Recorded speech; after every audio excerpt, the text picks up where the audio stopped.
menino de rua cava desesperado, com um canivete enferrujado, ao ouvir gritos vindos da terra seca do sertão.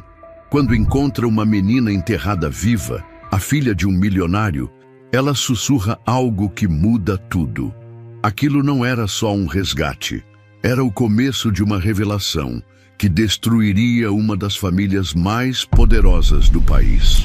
Antes de começarmos esta história emocionante, comenta aqui embaixo de qual cidade você está assistindo e já deixa um curtir para continuar acompanhando. O silêncio da madrugada no sertão era quebrado apenas pelo farfalhar seco da palha e o som insistente de um cachorro magro roendo um osso. O céu estava limpo, estrelado demais para uma noite comum, e o vento sussurrava entre os cactos como se carregasse segredos. João acordou com um arrepio. Tinha 9 anos, mas os olhos fundos e as mãos calejadas o faziam parecer mais velho, como se o tempo tivesse batido nele mais cedo que nos outros. Dormia enrolado em sacos de estopa, encolhido sob uma estrutura improvisada com madeira podre e telhas rachadas. Um canivete enferrujado repousava sob o peito, sua única herança e defesa. O som veio de novo. Dessa vez, não era o cachorro, nem o vento. Era um ruído abafado, desesperado, como se alguém tentasse gritar com a boca cheia de terra. João se levantou num salto. Os olhos, acostumados à escuridão, miraram a direção do som. Um monte de terra recém-remexida, a uns 50 metros de onde estava. O lixão que o cercava estava silencioso, quase cúmplice daquele segredo oculto sob a poeira. Ele hesitou, mas o som voltou, fraco como um soluço engasgado. Correu. Os pés descalços rasgaram-se em pedras e latas, mas João nem sentiu. Seu coração batia no peito como um tambor de guerra. Chegando ao monte, ajoelhou-se. A terra ainda estava úmida. Tinha sido mexida recentemente. E então, como se a confirmação viesse do próprio inferno, outro gemido abafado escapou dali, desta vez mais alto. Humano, feminino. João cavou com as mãos primeiro, unhas sujas e pequenas avançando com fúria, como se cada punhado de terra que removia fosse a diferença entre vida e morte. A lama escorria pelos braços. O canivete entrou em ação para quebrar os torrões mais duros. A lâmina frágil quebrou no segundo golpe. Ele continuou com as mãos. Minutos que pareceram horas se passaram até que sentiu algo diferente sob os dedos. Tecido. Um pano fino, enrugado, sujo. João puxou e então viu os dedos. Pálidos, tremendo. "Moça!" ele gritou, ofegante, cavando ainda mais rápido. "Tá viva! Aguenta, moça!" Os olhos de Isadora se abriram como se acordassem de um pesadelo. Ela tossiu com violência, expelindo terra da boca. Estava em pânico, ofegante, os olhos arregalados, sem saber onde estava. Tentou gritar, mas sua voz era só um sussurro arranhado. João puxou o corpo dela para fora com esforço. Ela era magra, mas pesada para ele.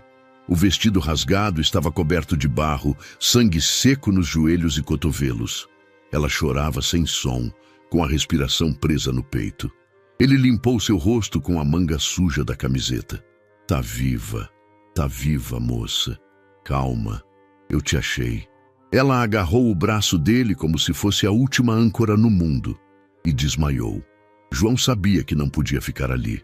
A área era conhecida por ser território de traficantes, e um corpo desenterrado podia significar morte para quem estivesse por perto.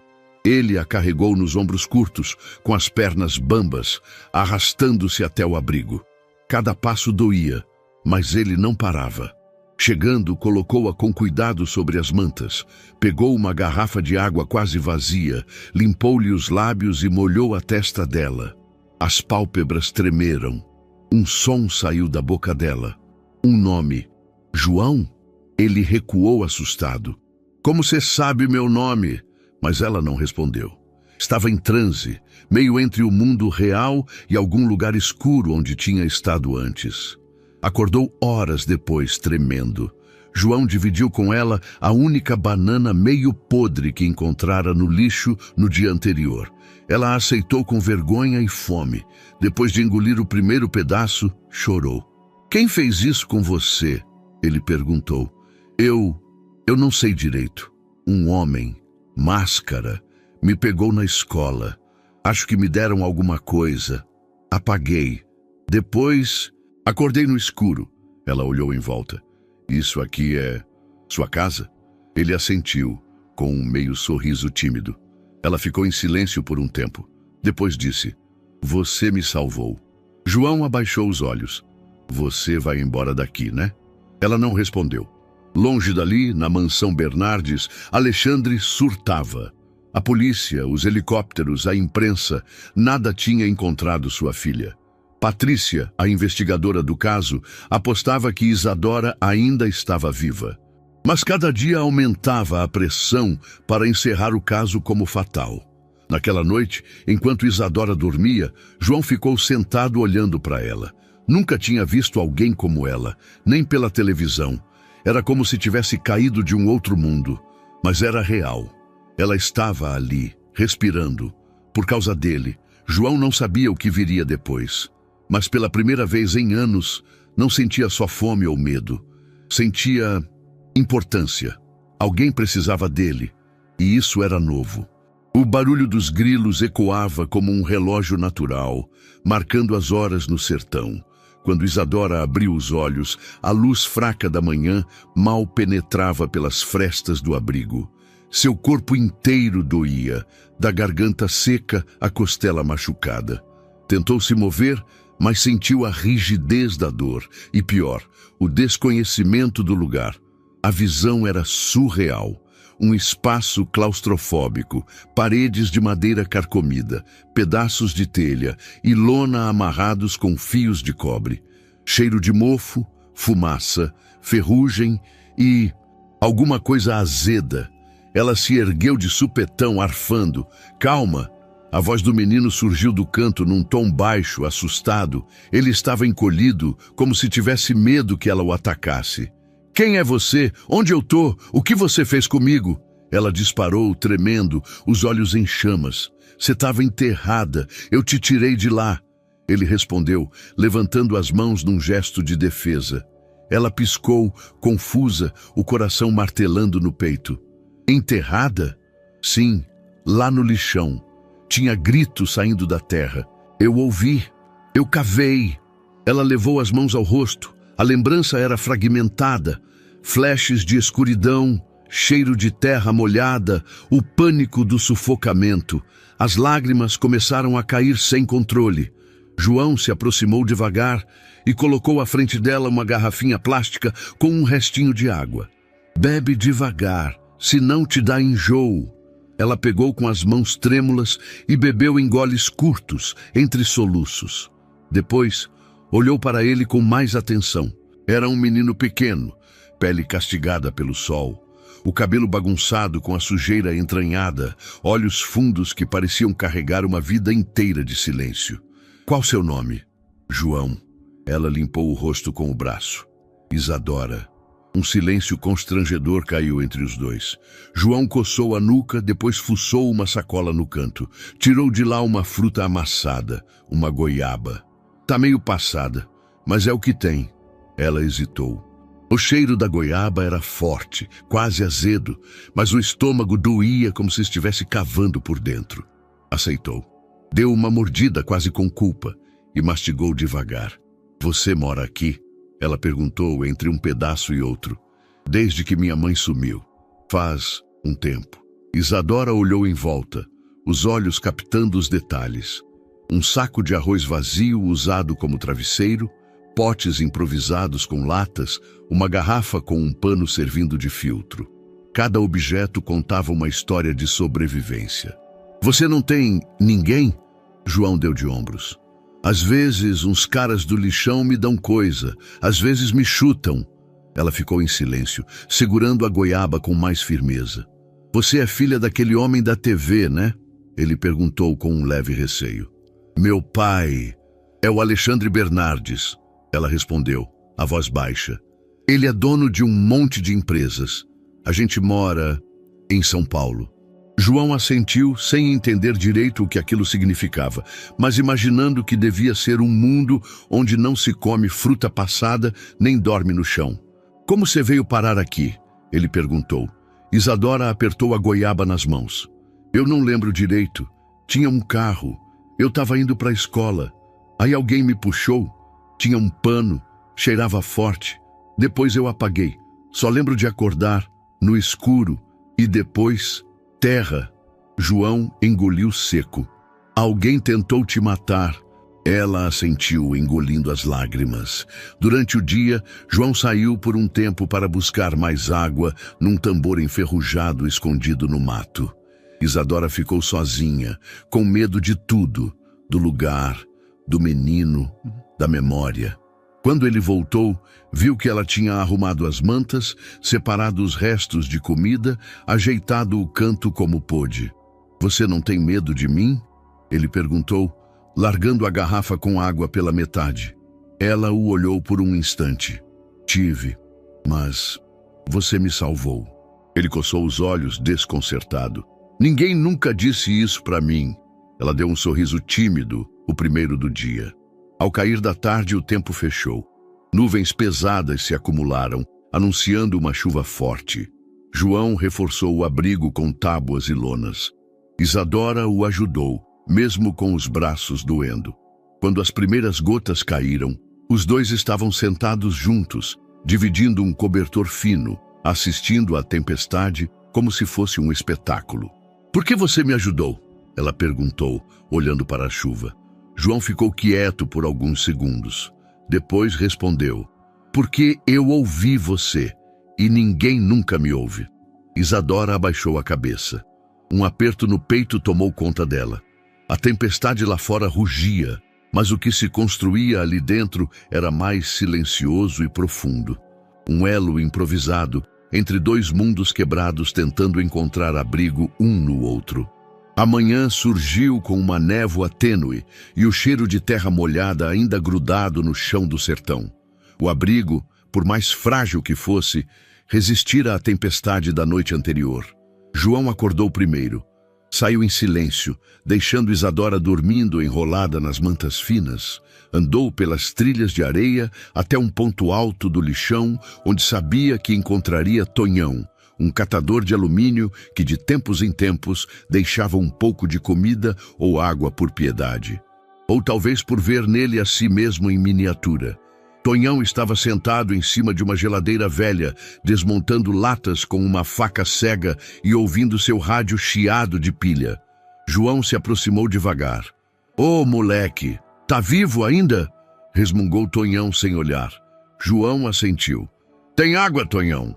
O velho apontou para uma garrafa cortada ao meio com um filete morno. João bebeu devagar, quase em silêncio. O rádio falava de política, depois de futebol, depois... E seguimos com a cobertura do caso Isadora Bernardes. A filha do empresário Alexandre Bernardes está desaparecida há 3 dias. Novas pistas indicam que ela pode estar em algum ponto do interior. O governador colocou equipes de busca por terra e ar. A recompensa oferecida já passa de R$100 mil. Quem tiver qualquer informação deve procurar imediatamente a delegacia da capital. João congelou. Tonhão desligou o rádio. Essa menina aí, que sumiu, deve estar morta já. Esses ricos têm inimigo até dentro de casa. João ficou parado, sentia o coração batendo nas têmporas.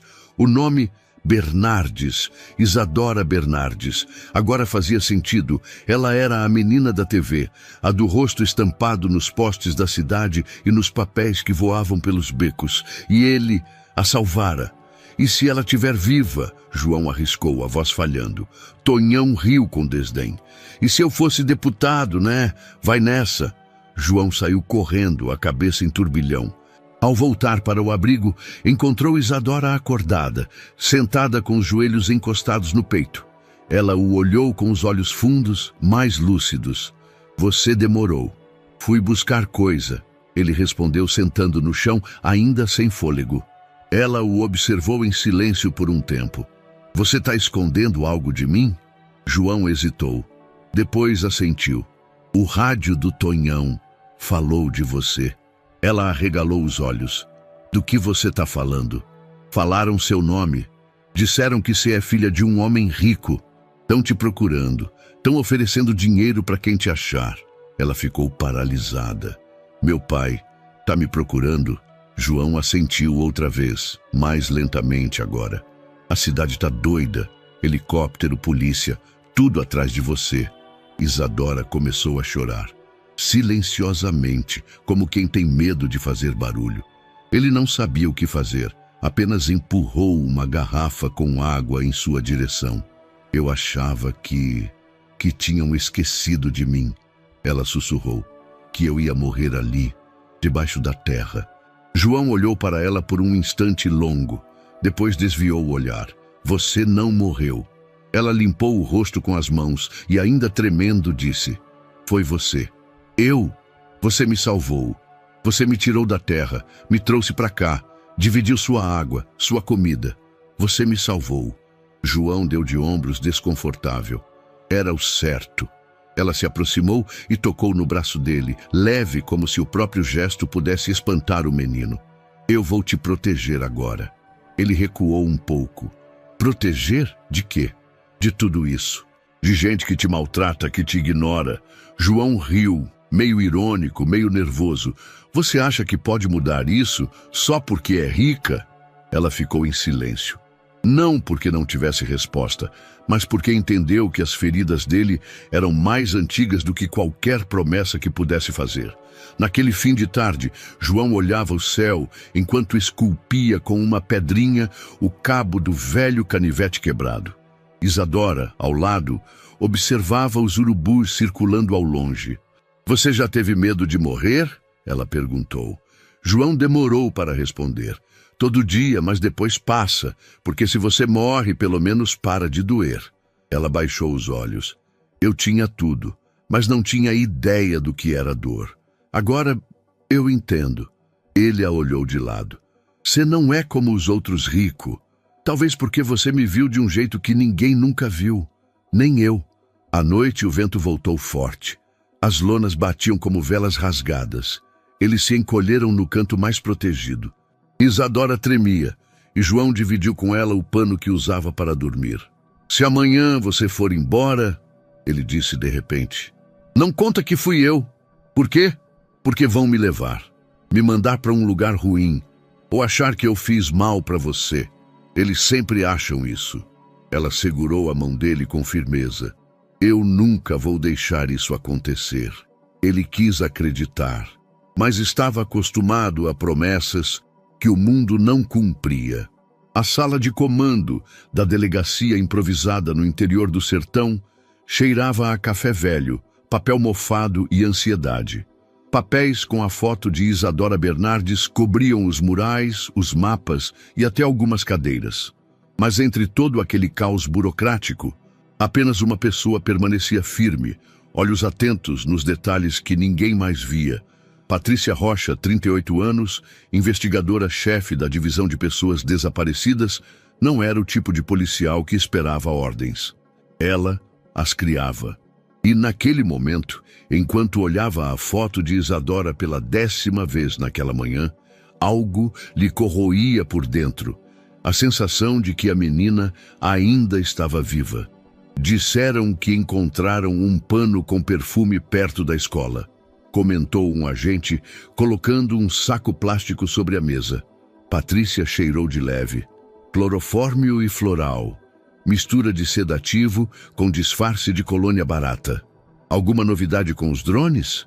Nada útil, ela respondeu. Mas eles estão procurando no lugar errado. Os outros se entreolharam. Ela puxou o mapa. Se eu quisesse esconder algo, não iria para a rota óbvia. Eu fugiria pelo sertão, onde o relevo é difícil, mas o abandono é maior.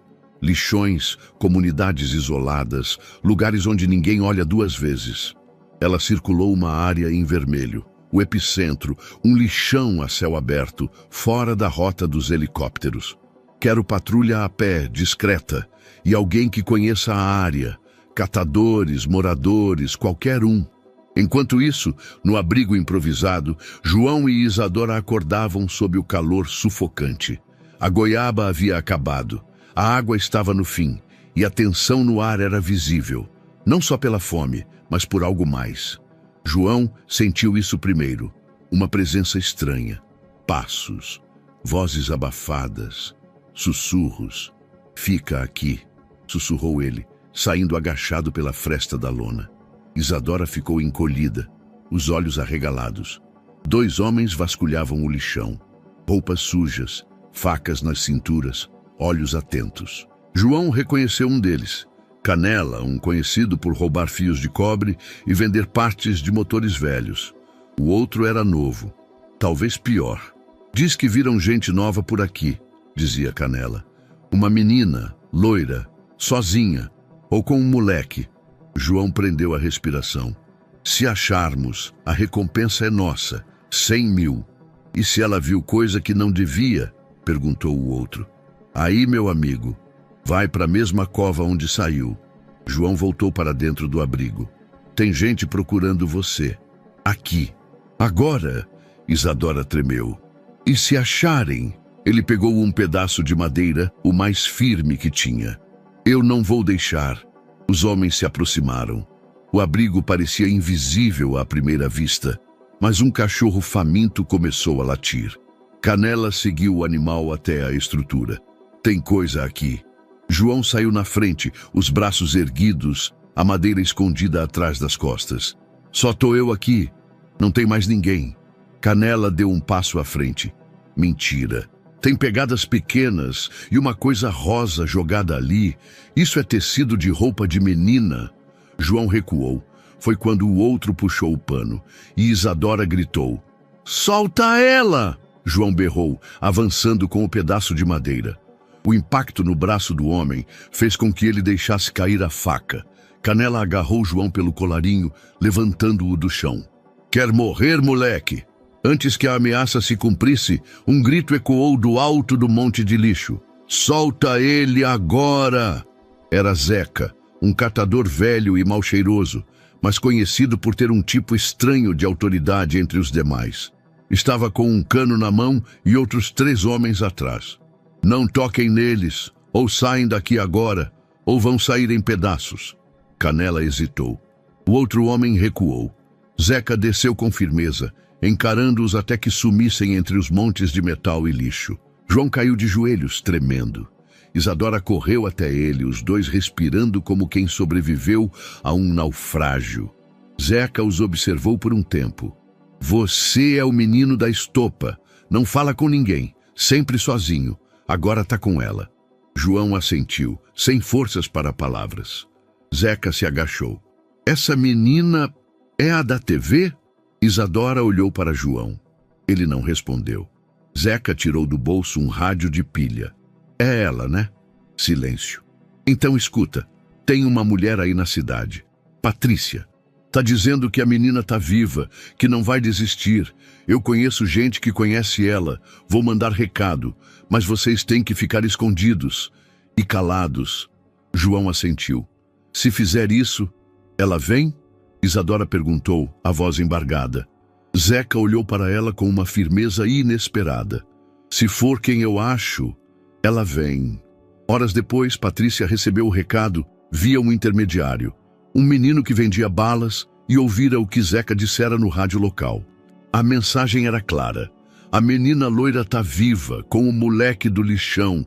Esconde bem, mas teve encrenca." Patrícia não disse nada. Apenas sorriu pela primeira vez em dias. Ela sabia onde procurar agora. O som grave do helicóptero rompia o céu como um trovão mecânico, fazendo tremer o solo ressecado do sertão. O lixão parecia emudecido, cada pedaço de metal e plástico reverberando com a aproximação da máquina que rasgava a paisagem árida. Para João, aquilo não parecia socorro, parecia ameaça. Isadora estava encostada em um dos barris velhos, protegendo os olhos da poeira que o vento levantava. A camiseta improvisada como curativo em seu braço tremulava.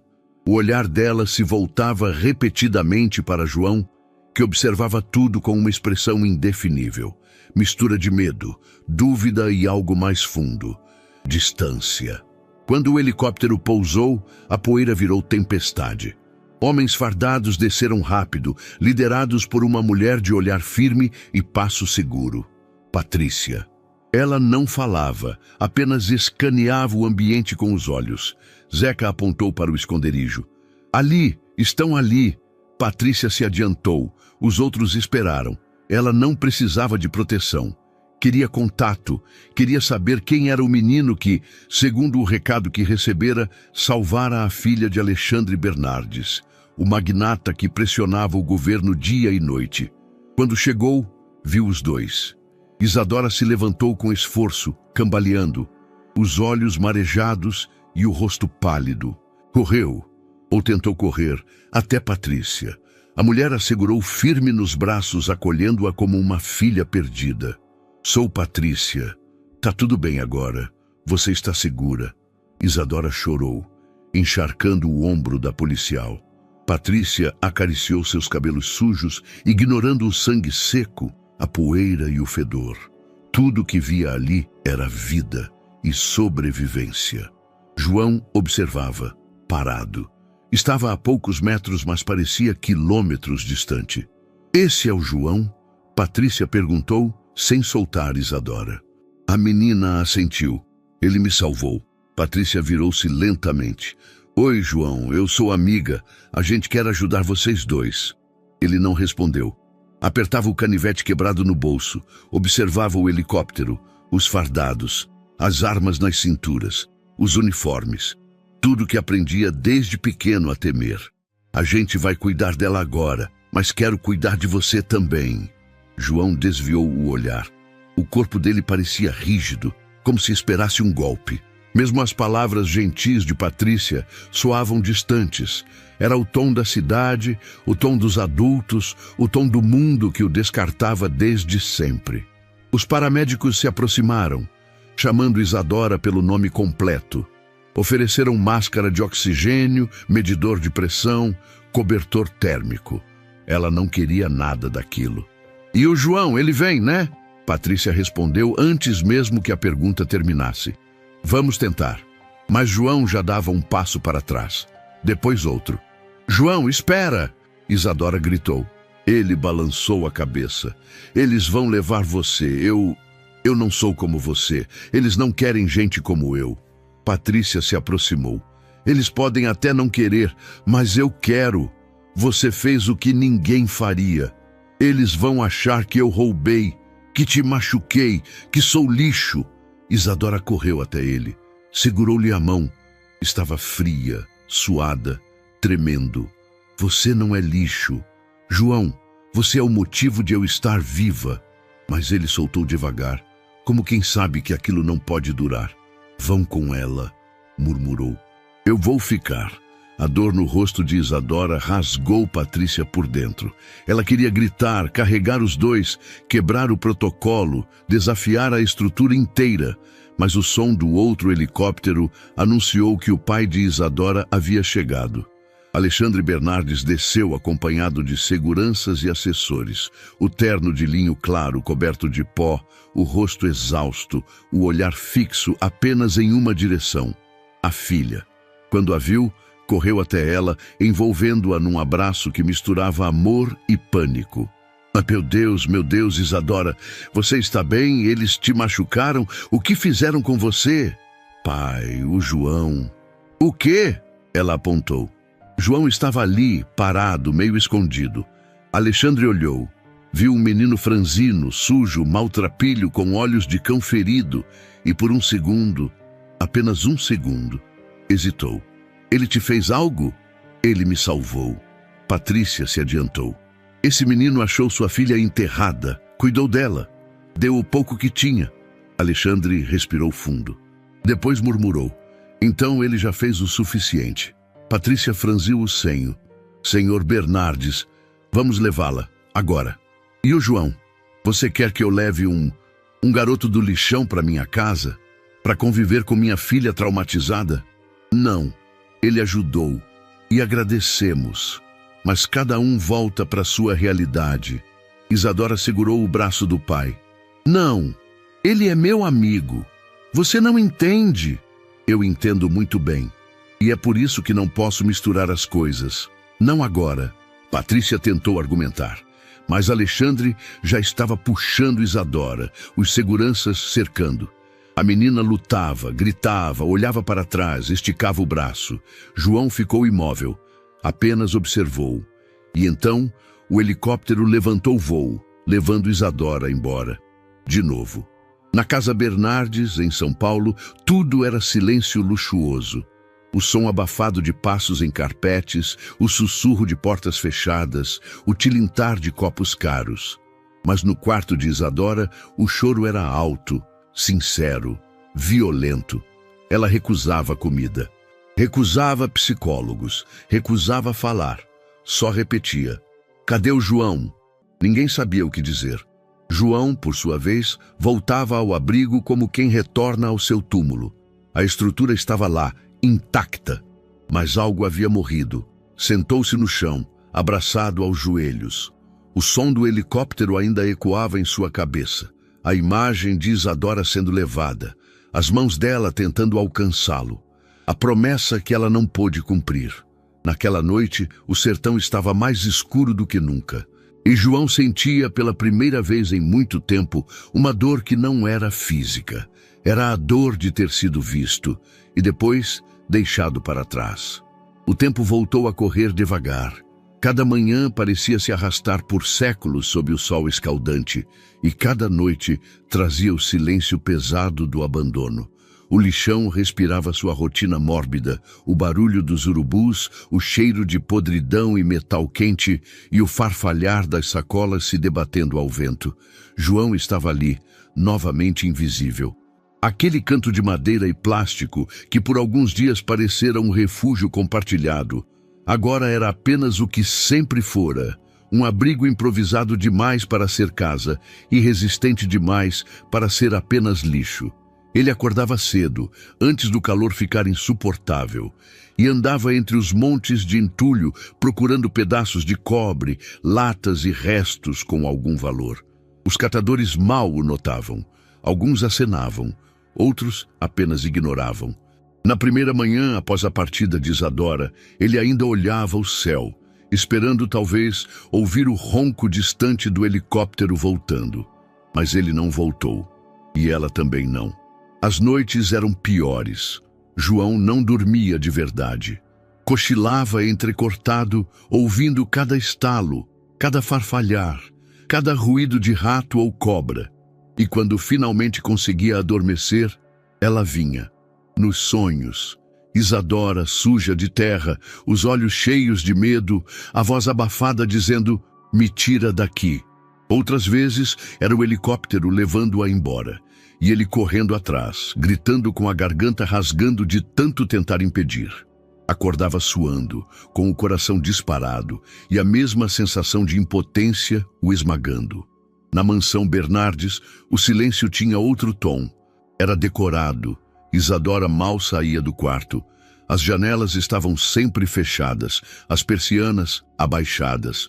Os psicólogos vinham em turnos. Tentavam falar sobre traumas, resiliência, reintegração. Ela ouvia. Às vezes fingia concordar, mas não falava de João. E se falava, era só para perguntar. Ele está bem? Está seguro? Ninguém tinha resposta. Tentaram distraí-la com atividades. Piano, leitura, passeios no jardim, filmes. Nada funcionava. Na escola não durou uma semana. O portão, os corredores, os colegas, tudo a sufocava. As perguntas, os olhares, a curiosidade. Parecia que todos queriam algo dela. Menos silêncio. Ela não voltou. Passava as tardes rabiscando frases soltas num caderno. Terra, João, abrigo, goiaba, barulho do helicóptero. Seu pai observava com preocupação crescente, mas não sabia o que fazer. Num fim de tarde abafado, enquanto João separava alumínio num canto distante do lixão, ouviu um assobio. Virou-se. Patrícia. Ela estava vestida de forma simples como alguém comum, sem distintivo à mostra. Veio sozinha. Ele se afastou imediatamente. Calma, eu não vim te levar à força. João não respondeu. Continuou fingindo que limpava uma lata. Isadora perguntou por você, todos os dias. Ele ergueu os olhos por um breve instante, mas não disse nada. Patrícia se sentou num pedaço de madeira ao lado, sem invadir seu espaço. Ela não está bem, está com pesadelo, rejeitando tudo. Você foi o único lugar seguro dela durante dias. E agora, parece que perdeu isso também. João largou a lata, olhou o chão por alguns segundos antes de falar. Ela não pode ficar triste. Ela tem casa, pai, comida, roupa limpa.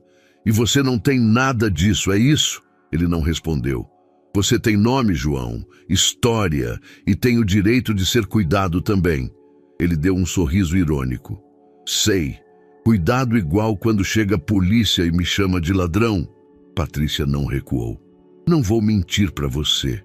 O mundo é injusto, mas você não é invisível para mim, e não foi invisível para ela. Ele apertou os punhos.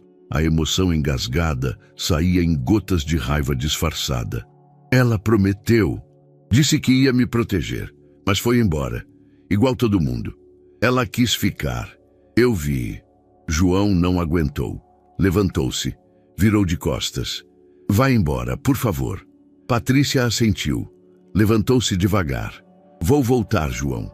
Não porque acho que você precisa de mim, mas porque acho que o mundo precisa de meninos como você. Ele ficou ali, parado, enquanto ela se afastava pelo caminho de terra. O sol baixava no horizonte, tingindo tudo de laranja sujo, como ferrugem no céu. João olhou para o abrigo, depois para o céu, e pela primeira vez não chorou, mas também não fingiu que não doía. Duas manhãs diferentes nasceram ao mesmo tempo. Em um canto esquecido do sertão, João despertava com o rosto suado, as costelas doendo por mais uma noite mal dormida sobre o chão duro. Do outro lado do país, Isadora era acordada por uma enfermeira particular com voz suave, lençóis de algodão egípcio e uma bandeja de café da manhã que ela sequer olhava. Os dois olhos abriram no mesmo instante, mas os mundos onde habitavam pareciam separados por séculos de distância. No lixão, João empurrava com dificuldade um carrinho improvisado de madeira, onde acumulava tudo o que pudesse render alguns trocados. Latas, fios de cobre, pedaços de alumínio sujo, carcaças de ventilador. Caminhava devagar, o sol ardendo sobre o couro cabeludo queimado de tanto tempo sem boné. As mãos doíam, 2 mapas de calos, feridas e cicatrizes. Ele evitava olhar para o abrigo onde estivera com Isadora. Passava ao largo, fingia que era só mais um monte de entulho. Mas por dentro, algo nele se partia a cada dia que aquela estrutura seguia vazia. O canto onde ela dormiu, o pano rasgado que ela usava como cobertor, o resto de goiaba que ele nunca jogou fora. Ela tinha ido embora, e ele estava de volta ao invisível. Na mansão Bernardes, Isadora recusava o café da manhã pela 3ª vez naquela semana. Alexandre insistia, sem saber o que mais fazer. Tentava distraí-la com promessas. Vamos ao litoral, te comprei aquele tablet novo. Você quer um cavalo? Ela não queria nada, apenas repetia como um refrão constante. E o João? O pai bufava, tentava ignorar, mudar de assunto, mas ela voltava sempre à mesma linha. Você prometeu que ia protegê-lo. Você disse que ia cuidar de mim. Ele faz parte disso. Isadora, já conversamos sobre isso. Aquele menino, ele é um caso da polícia, dos serviços sociais. Não, ele é meu amigo. Alexandre desviava o olhar. O assunto lhe causava desconforto. Tinha vergonha de admitir, até para si mesmo, que temia o que as pessoas diriam caso trouxesse um menino do lixão para dentro da própria casa. Isadora sabia disso, e por isso começou a agir. Primeiro, se recusou a voltar ao colégio, não sem saber dele. Depois, recusou os psicólogos, os terapeutas, até os passeios. Passou a trancar-se no quarto com o rádio velho que trouxera escondido do lixão. Mesmo sem funcionar, mantinha-o perto. Gravava áudios no próprio celular, recitava os momentos que viveu com João.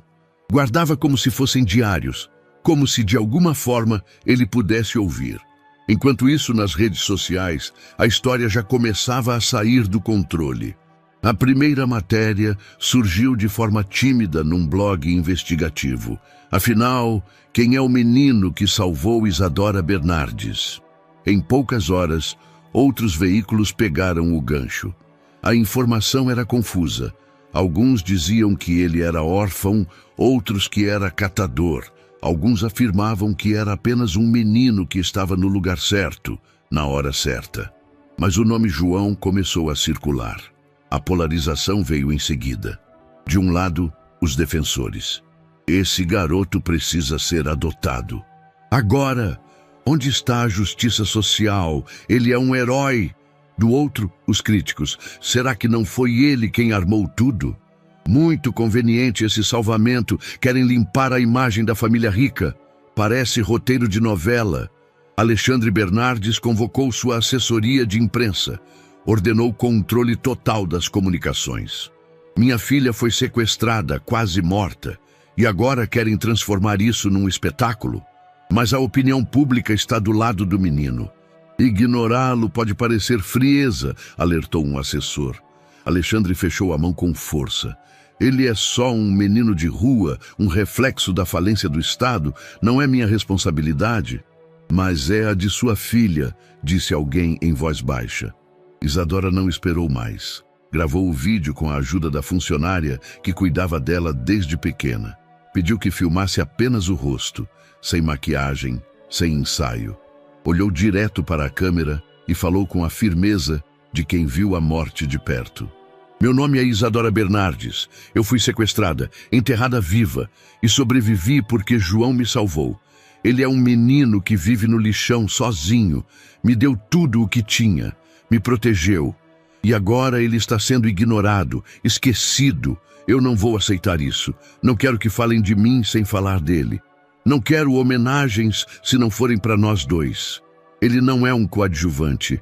Ele é meu herói.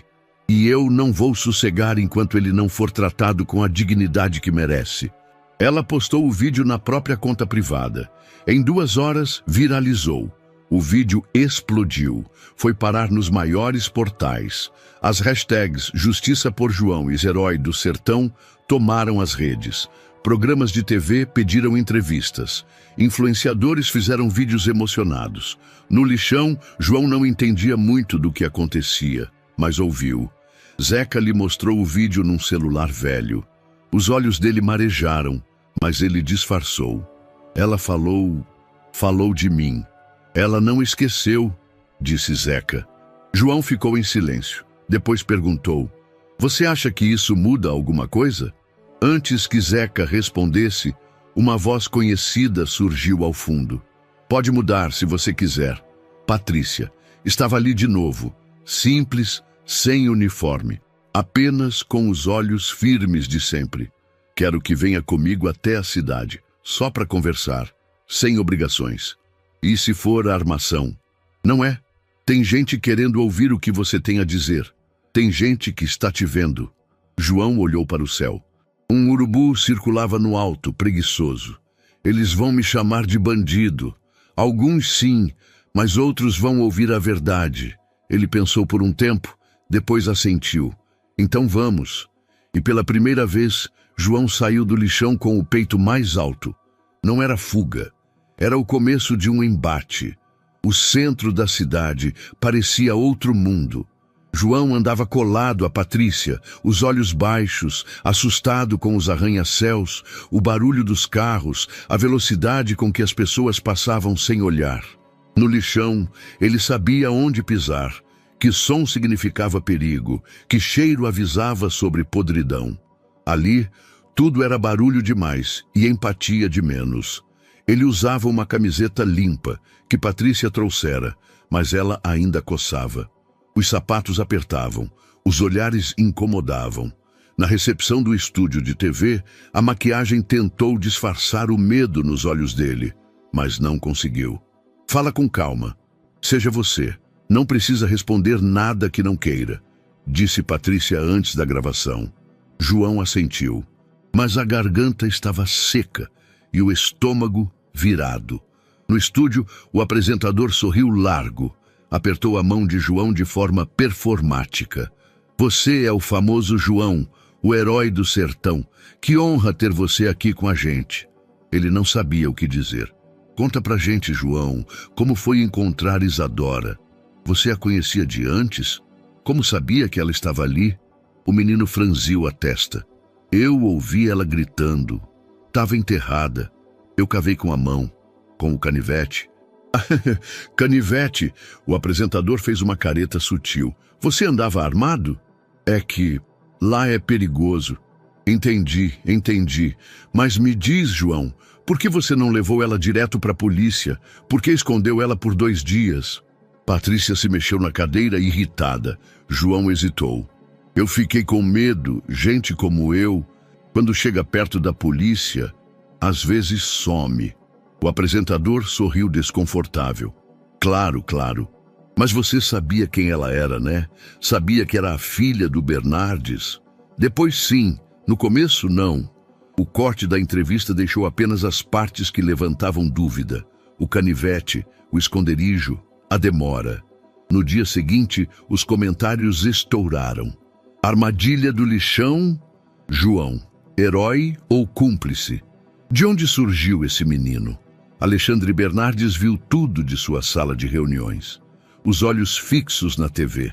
Eu avisei, disse a assessora. O garoto é instável. A imprensa vai triturá-lo. Ele se levantou e foi até a janela. Estão usando ele, é óbvio. Patrícia está manipulando essa situação para se promover. Quer que emitamos uma nota? Ele hesitou. Ainda não. Vamos observar mais um pouco. Mas por dentro, Alexandre temia algo que não sabia nomear, que o garoto virasse uma figura pública, uma peça que ele não pudesse controlar e que de alguma forma ameaçasse seu império de imagem. Enquanto isso, Isadora assistia à entrevista escondida no tablet. Chorou. Apertou o travesseiro contra o rosto. Eles estão distorcendo tudo. Ela tentou falar com o pai, mas ele não quis conversa. Você não entende, Isa. Isso é perigoso para todos. A imprensa não tem amigos. Esse garoto está no meio de um jogo grande demais para ele. E se você é parte desse jogo, pai? Ele ficou em silêncio. Naquela mesma tarde, a imprensa recebeu um novo rosto. Norberto Aranha, ex-diretor do Grupo Bernardes, reapareceu em uma coletiva discreta num hotel 5 estrelas. Cabelos grisalhos bem aparados, terno sob medida, voz calculadamente pausada. Vim oferecer meu apoio à família Bernardes. Isadora é como uma neta para mim. Trabalhei com Alexandre por anos. Fui afastado injustamente, sim, mas isso agora não importa. Estamos diante de uma tragédia humana. Meu compromisso é com a verdade. O vídeo da coletiva correu pelas redes como pólvora. Patrícia assistiu da viatura. Sentiu um calafrio que não vinha só da raiva. Mentiroso! Ela pegou o telefone. Quero tudo sobre Norberto Aranha. Últimos negócios, contatos, registros e alguém que me diga o que ele fazia quando Isadora desapareceu. No apartamento temporário onde Patrícia deixara João, ele mexia no celular emprestado. Lia os comentários, sem entender bem a maioria, mas entendeu os olhares no elevador. O silêncio estranho da funcionária que entregava a marmita. A forma como trancaram a porta com um estalo forte. No lixão era invisível. Na cidade, era suspeito. Ele sentou na cama. Pegou o canivete quebrado do bolso. Passou o dedo sobre o cabo. Devia ter ficado onde ninguém me via. Mas então, lembrou dela. Do jeito que Isadora dizia seu nome. Do olhar que ela tinha quando dizia, eu te vejo. E isso, por um instante, bastou para ele não desistir. Ainda não. O sertão parecia outro país. O asfalto terminava onde começava o silêncio, e Patrícia sentia o peso do calor antes mesmo de descer do carro. A vegetação era rala, a terra rachada. O vento soprava poeira e lembranças. Ela caminhou até a pequena vila, guiada por registros que não existiam nos sistemas modernos. Teve que recorrer a arquivos físicos, listas de cartório e relatos de moradores antigos para localizar o que buscava. O lugar onde João havia nascido, ou pelo menos deixado para trás. O povoado chamava-se Passagem Velha. 2 ruas principais, uma igrejinha com o sino enferrujado e meia dúzia de casas cercadas por cercas de arame. No bar da esquina, homens velhos jogavam dominó e olhavam para ela como quem vê uma intromissão. Patrícia se apresentou com educação, mas foi a menção ao nome de João que abriu a primeira porta. Joãozinho, aquele menino que foi largado perto do posto de saúde faz uns 9 anos? Um homem se levantou. Eu vi, era um bebê. Alguém deixou na maca e foi embora. Quem deixou? Perguntou Patrícia. Ninguém viu, mas falaram que era um homem rico. Tinha carro importado. Ficou parado uns minutos e depois sumiu. Patrícia anotou. Alguém registrou isso? Na época, foi só boca a boca. Aqui papel não vira justiça. Vira forro de prateleira. O posto de saúde ainda funcionava, mas mal. As paredes descascando. Cheiro de mofo e desinfetante vencido. Lá dentro, um enfermeiro aposentado limpava armários quando Patrícia chegou. Seu Alfredo? Ela perguntou. O homem virou-se devagar. Usava óculos grossos e um colete desbotado. Sou eu. Ela mostrou a identidade. Explicou por que estava ali. Ele parou por um tempo pensativo. Lembro daquele dia. Aconteceu numa tarde de domingo. Estava de plantão sozinho. Um carro preto, muito caro, parou em frente. Um homem desceu com um embrulho no colo. Um bebê veio até mim. Não disse nome, só falou, cuidem dele, não posso mais, e foi embora. Patrícia anotava tudo, mas algo no tom dele a fez parar. O senhor reconheceria esse homem? Alfredo hesitou. Não com certeza. Mas depois vi ele nas notícias. Quem era? O velho respirou fundo. Acho que era Norberto Aranha. Patrícia sentiu o sangue gelar. Tem certeza? O jeito dele, a voz, o modo de olhar sem ver ninguém. Quando vi ele na TV, anos depois, lembrei na hora. E o bebê, o senhor registrou? Só como masculino pardo, cerca de 3 meses, deixado sem documentos. Chamamos os assistentes sociais, mas ninguém quis saber. Acabou ficando ali por um tempo, depois sumiu. Disseram que fugiu. Patrícia se levantou lentamente. O senhor teria coragem de depor se necessário? Alfredo a encarou. Por aquele menino teria. Ele foi descartado como coisa velha. Se sobreviveu, é porque tem alma de aço. Patrícia seguiu para outra parte do povoado, agora focada em entender o contexto. Soube por um antigo ativista local que, anos atrás, a empresa Bernardes havia contratado Norberto Aranha para supervisionar operações sustentáveis no sertão. Mas o que encontrou foi bem diferente.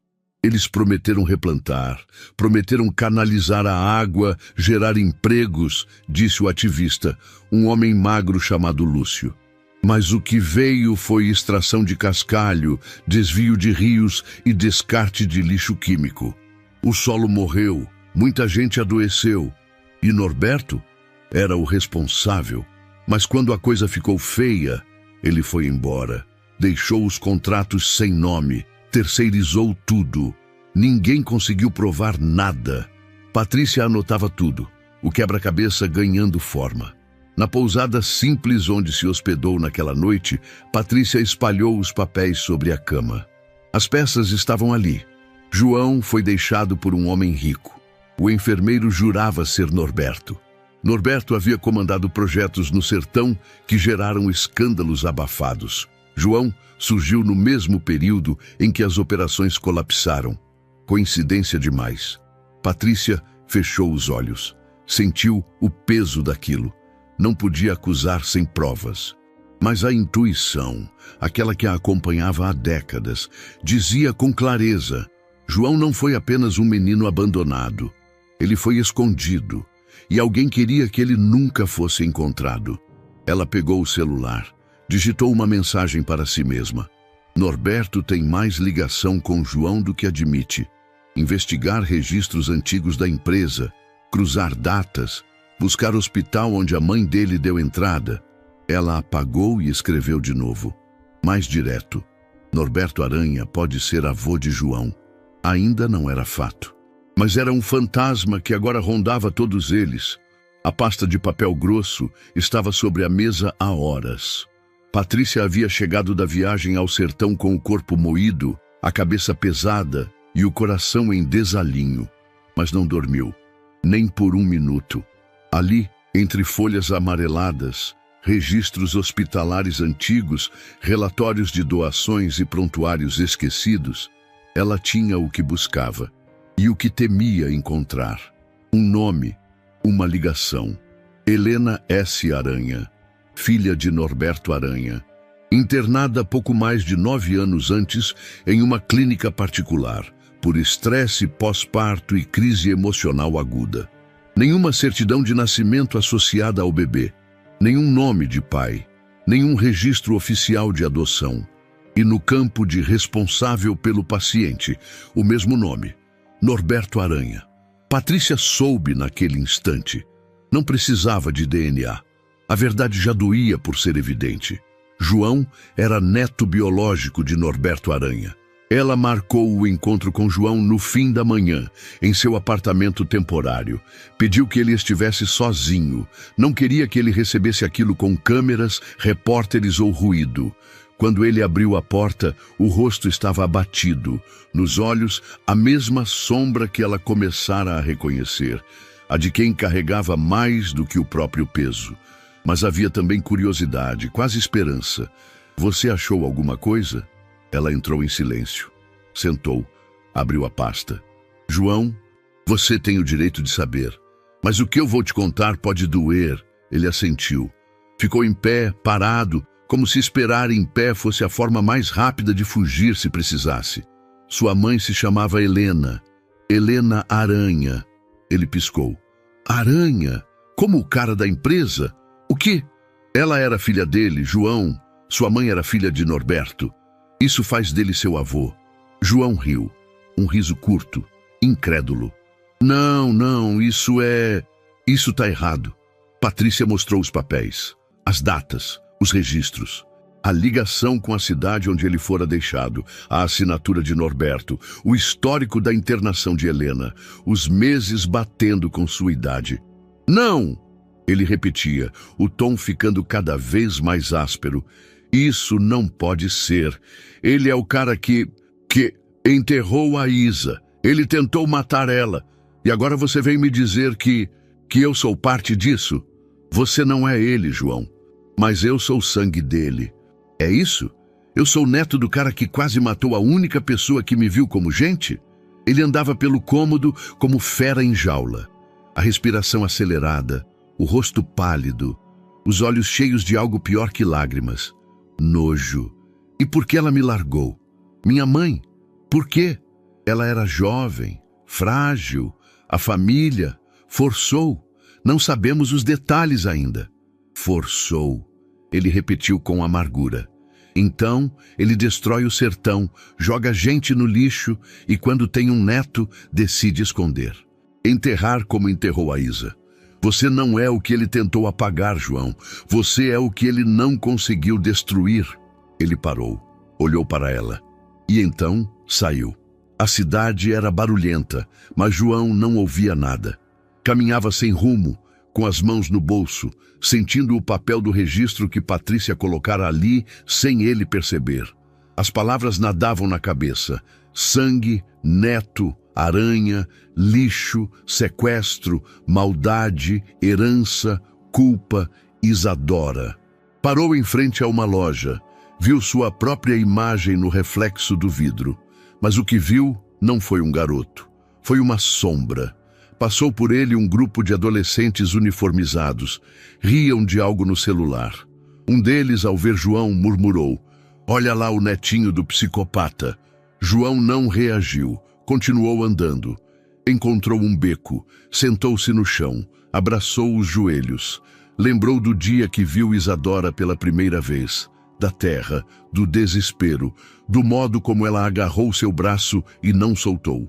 Da maneira como ela disse, você me salvou, e agora aquele você era também ele, o neto do monstro. Se eu sou o sangue dele, será que tenho o mesmo veneno? Do outro lado da cidade, Isadora estava em seu quarto quando Patrícia chegou.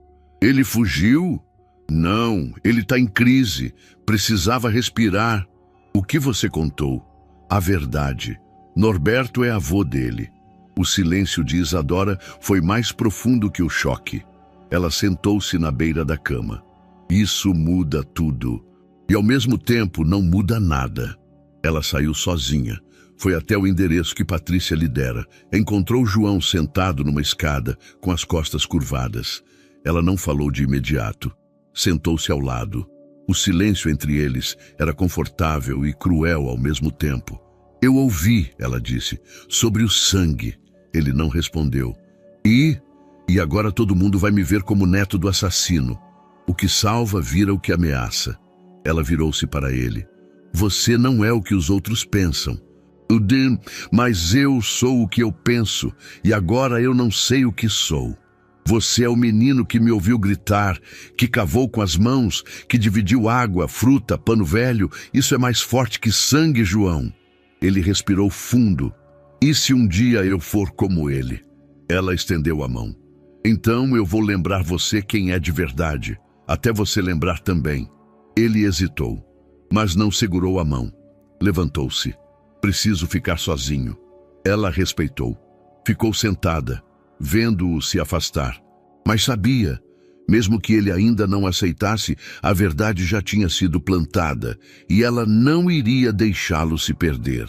Não enquanto o sangue de Norberto não fosse derrotado, não pelo ódio, mas pela coragem de ser diferente. Norberto Aranha assistia à TV em silêncio. O Matéria passava imagens de João chegando à audiência pública com Patrícia dias antes, e depois cortava para comentários de especialistas em direito, jornalistas e influenciadores discutindo o desejo de adoção por parte da família Bernardes. O nome João S. já não era mais o de um menino invisível. Era o centro de uma disputa pública, moral e política. Norberto desligou a televisão devagar. Olhou para a taça de vinho em sua mão e sorriu. Um sorriso estreito, vazio, milimetricamente construído. Então o bastardo sobreviveu. Na mesa à sua frente havia uma pasta aberta. Cópias de registros hospitalares, fotos do povoado e, mais importante, uma análise jurídica feita por seu advogado pessoal, indicando o risco real de João ser adotado legalmente por um membro da família Bernardes. Não podemos permitir isso, disse o advogado. Se o menino for adotado, ele se torna legalmente herdeiro. Pode inclusive processar pela omissão do nascimento, abandono de incapaz, ocultação de parentesco. Norberto levantou-se. Não se preocupe com o que a lei permite. A opinião pública é o que importa. Se ele perder credibilidade, se a imagem de Patrícia ruir, eles não terão apoio para seguir com nada. E Alexandre não vai querer se manchar com isso. Na manhã seguinte, uma nova enxurrada de notícias pipocou na mídia. Garoto do lixão tem laços com ex-diretor investigado por corrupção. Conheça a árvore genealógica obscura de João S., neto de Norberto Aranha. João e Patrícia, protetora ou manipuladora? Nos bastidores, Norberto financiava colunistas, comprava espaço em programas sensacionalistas e usava contatos para plantar dúvida, medo e escândalo.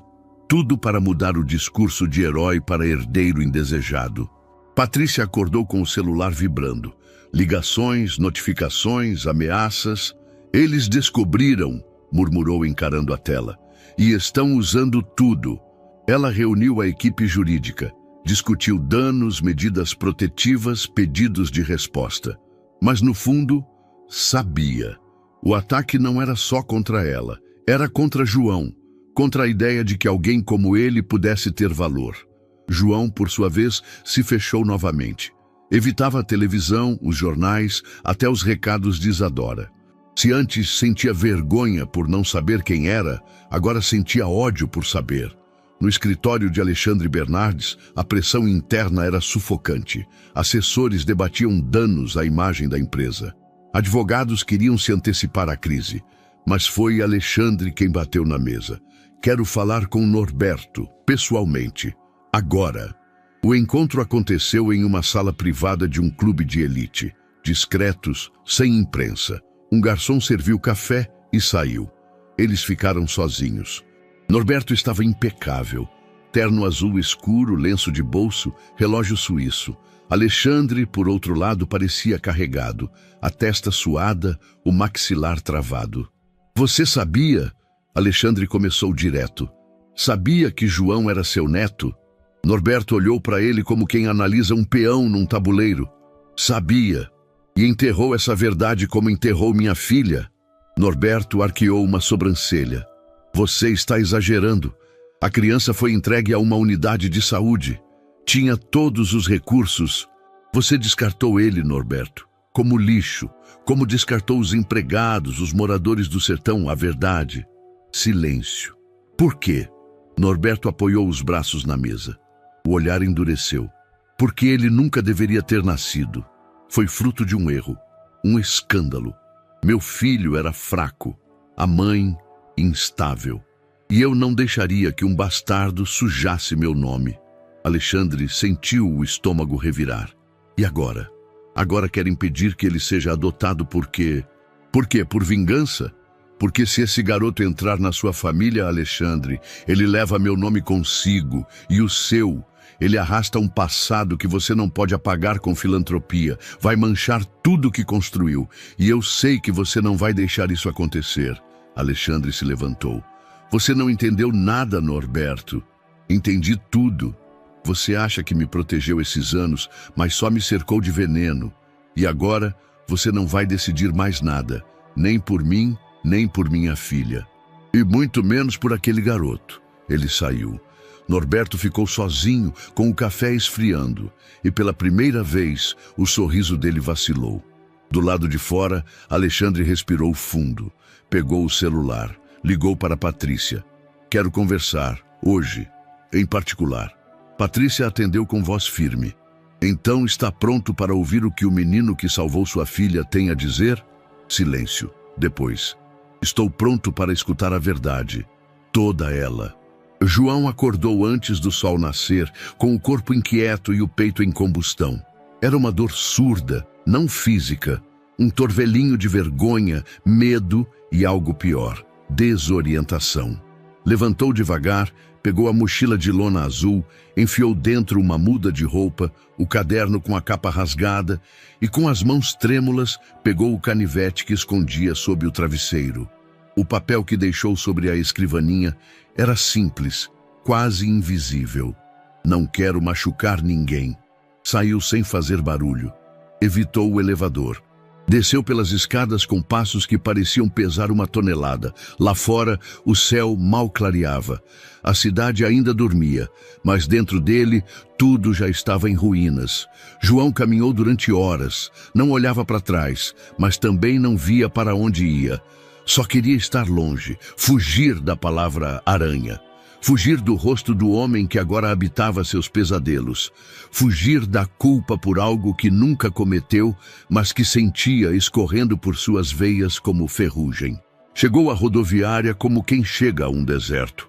Sentou num dos bancos frios com a mochila nos pés. Observava as pessoas.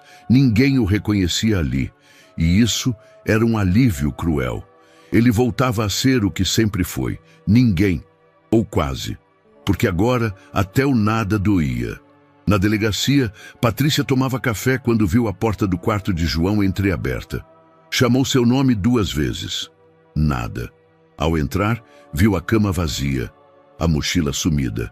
E o bilhete, curto como uma punhalada. Sentiu o coração despencar.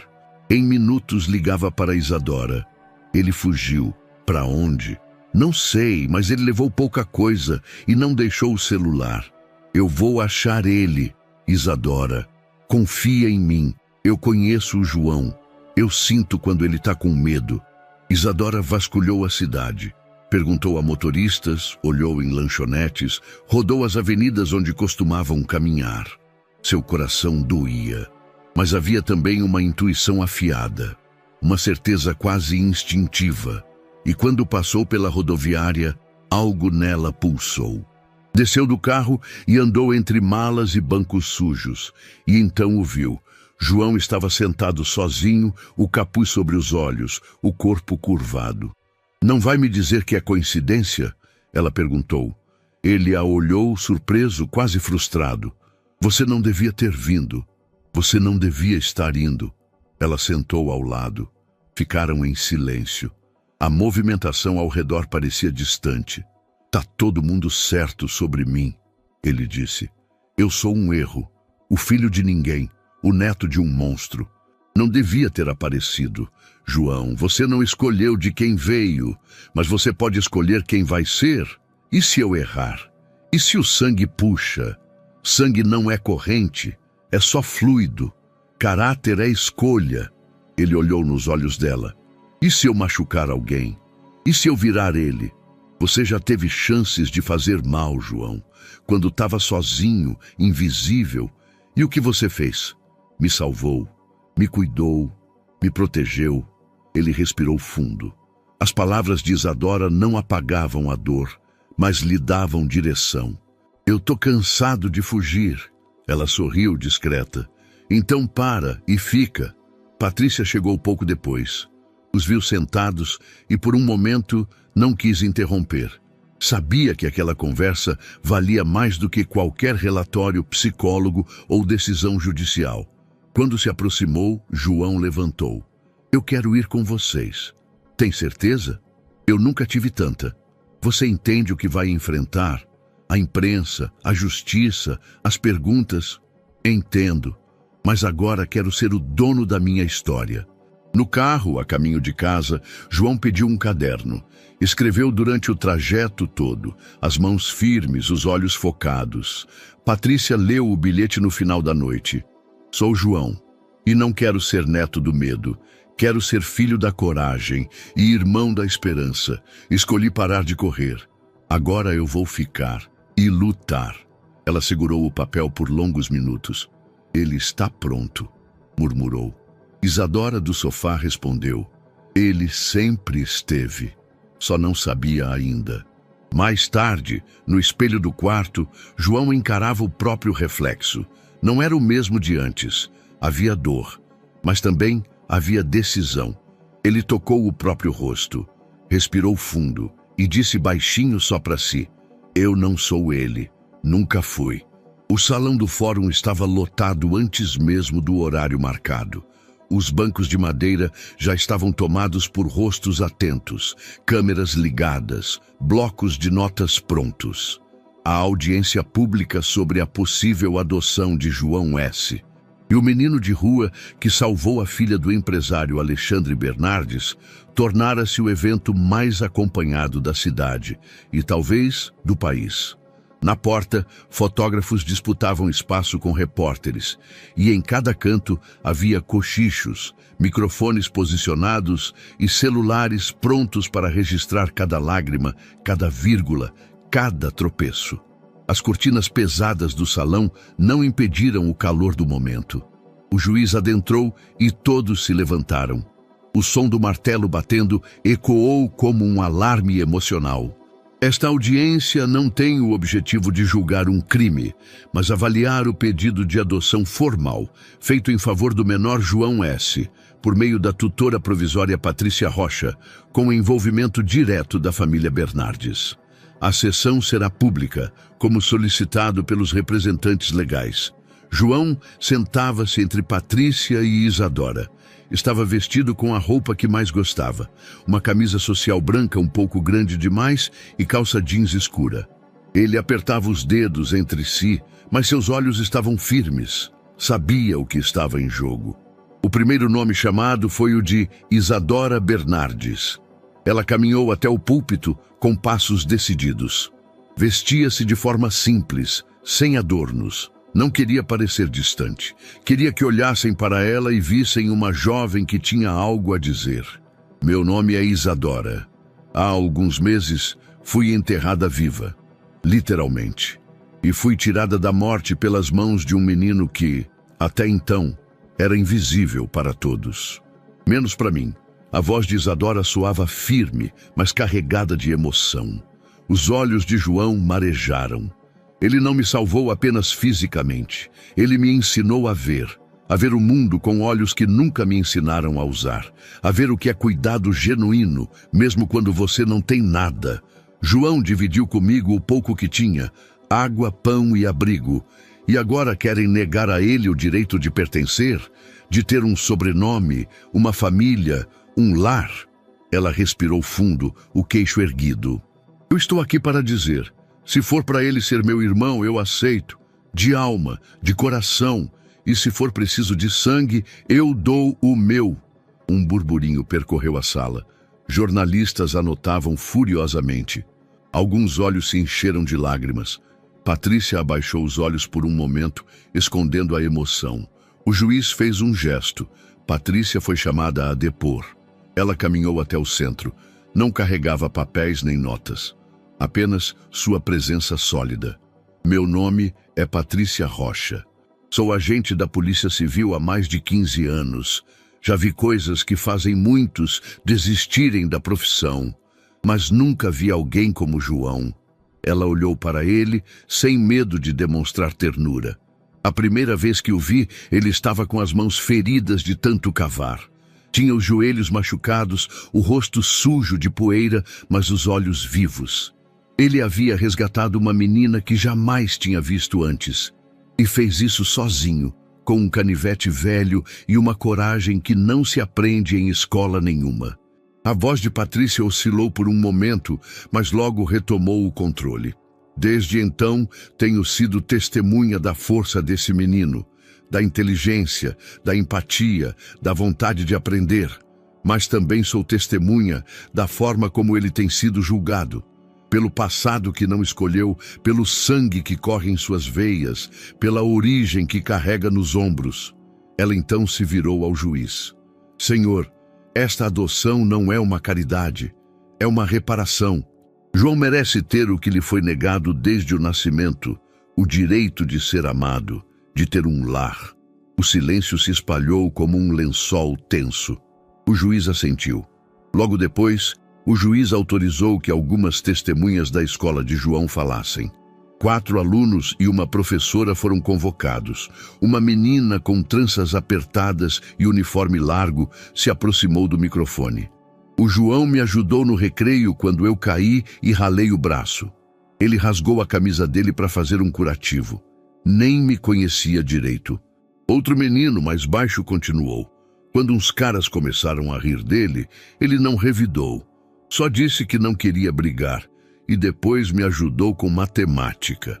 A professora, por fim, com a voz embargada. João nunca chegou atrasado, nunca se recusou a participar. Ele sempre escuta mais do que fala e mesmo quando é provocado, respira fundo. Ele é o aluno mais atento que já tive e o mais valente também. A sala começou a se mover em solidariedade. Então o juiz anunciou que ouviria Norberto Aranha. O ambiente pareceu mudar. O ar ficou mais denso, como se todos prendessem a respiração. Norberto levantou-se com expressão serena, ensaiada. Trajava terno escuro e um discreto broche dourado na lapela. Caminhou até o microfone com passos calculados.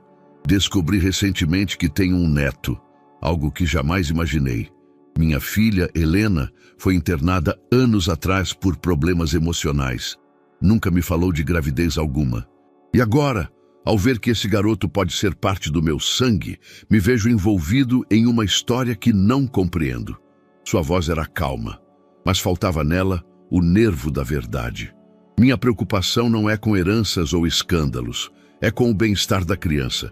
Tudo deve ser investigado, deve haver tempo e prudência. Não podemos, por impulso, legalizar laços sem entender completamente o impacto disso. No fundo da sala, alguém murmurou. Hipócrita. Norberto continuou.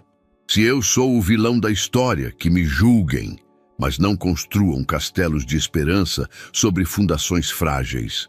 O garoto precisa de estrutura, não de comoção. Ele recuou. O silêncio era espesso. O juiz agradeceu e retomou a palavra. Após ouvir todos os depoimentos, este tribunal reconhece a complexidade do caso. Os laços emocionais apresentados são profundos, mas devido às alegações ligadas à origem do menor e à possível paternidade ocultada, esta corte determina o adiamento da decisão final. Houve protestos baixos, murmúrios. A guarda provisória continuará com Patrícia Rocha. As investigações complementares prosseguirão nos próximos dias. A decisão final será anunciada em até 15 dias. O martelo bateu. Lá fora, os repórteres já esperavam. Um apresentador segurava um microfone apontado direto para a câmera.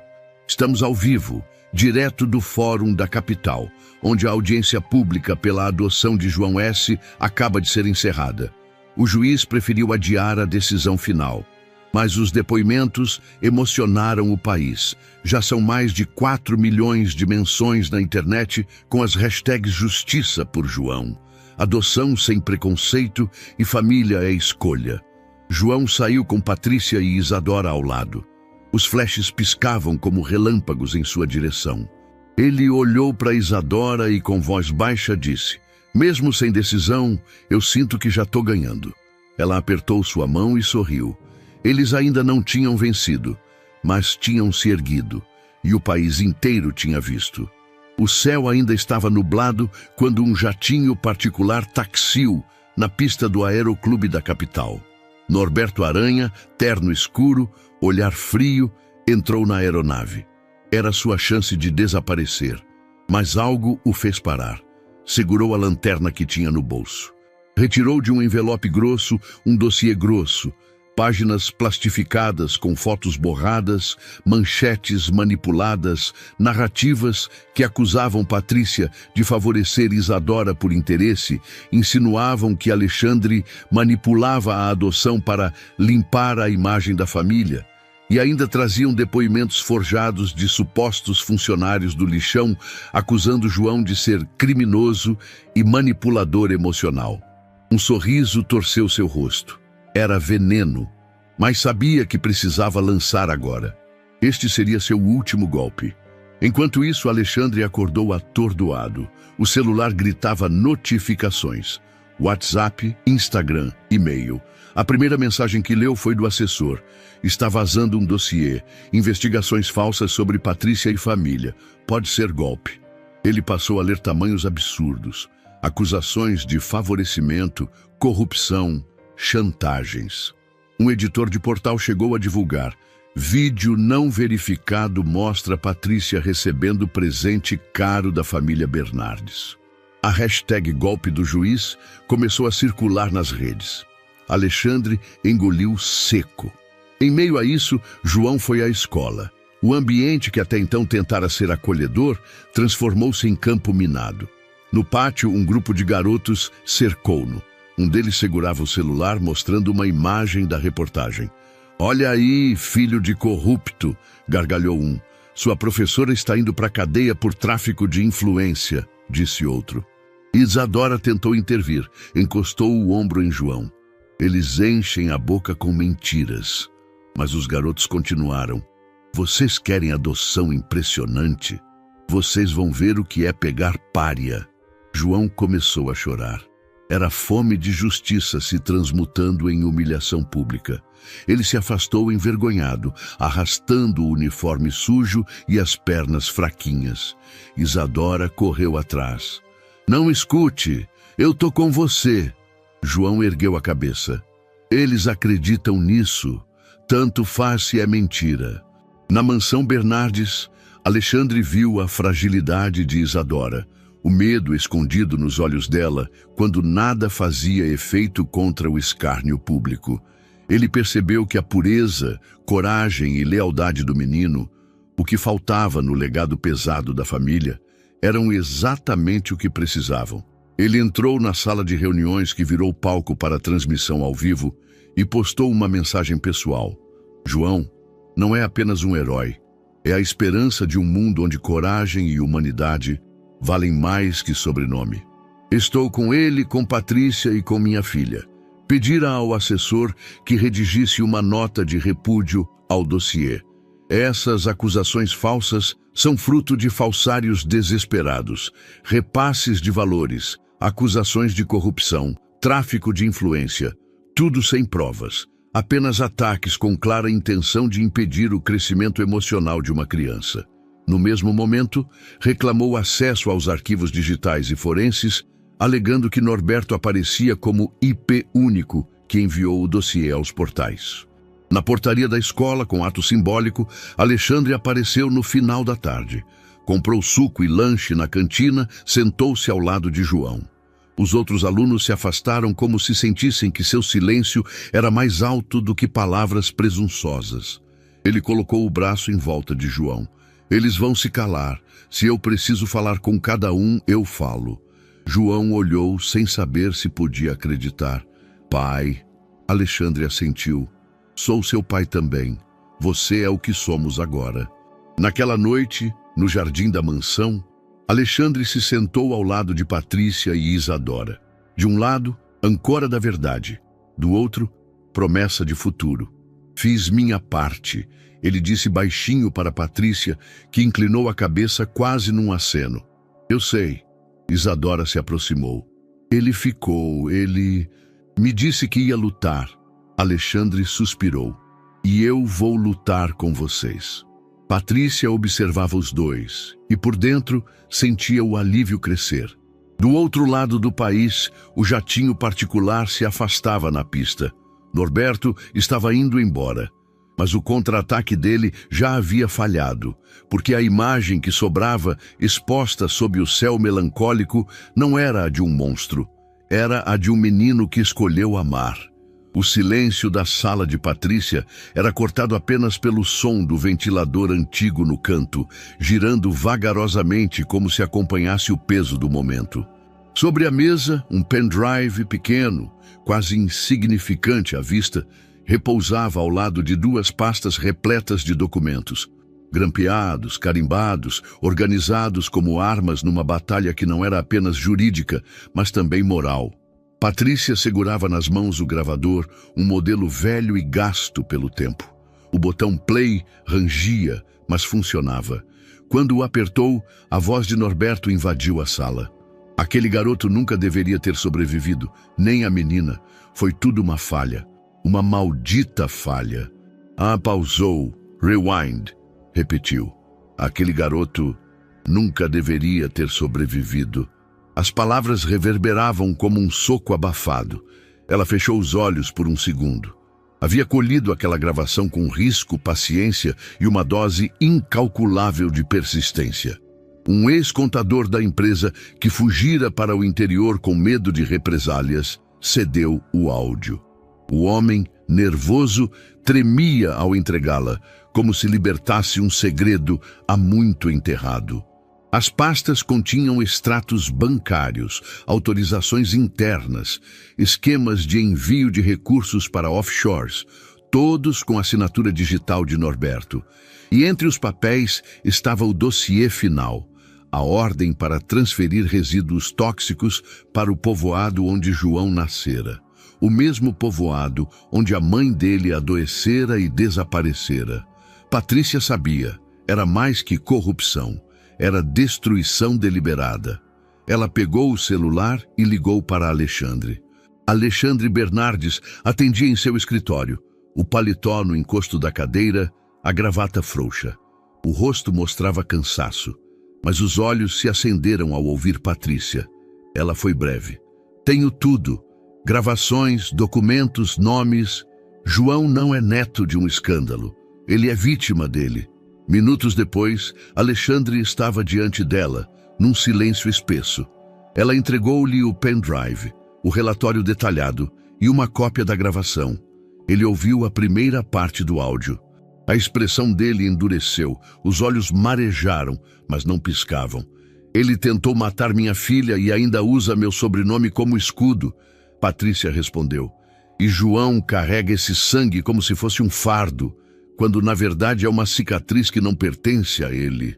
Alexandre fechou os olhos, respirou fundo. Está na hora de eu falar com Norberto, cara a cara. A mansão onde Norberto se escondia era discreta. Um imóvel alugado por meio de um laranja, à beira de uma área nobre, com vigilância mínima. Patrícia já havia colocado a localização sob observação.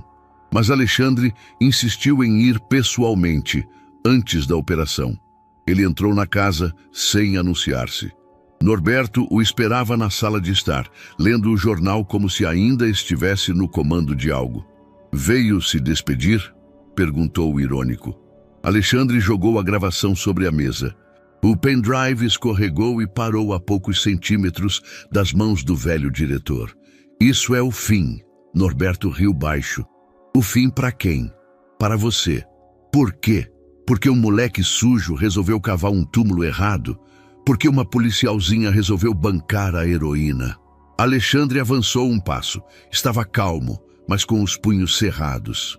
"Você é um monstro, e o pior tipo de monstro, aquele que justifica suas atrocidades como estratégia." "Você está com pena do garoto? Do seu suposto neto? João é mais homem com 9 anos do que você foi a vida inteira. Ele salvou minha filha, e agora eu vou salvá-lo de carregar seu nome." Norberto se ergueu devagar. "Você não pode provar nada." Alexandre riu, um riso amargo, quase triste. "Temos gravações, temos documentos, tem até movimentação financeira provando o sequestro e o envenenamento do sertão." Norberto empalideceu por um segundo. Era o primeiro sinal de medo em semanas. "Você devia cuidar da sua empresa. Vai ruir sem mim. Ela já começou a renascer quando você saiu." Alexandre virou as costas e saiu, deixando a porta aberta.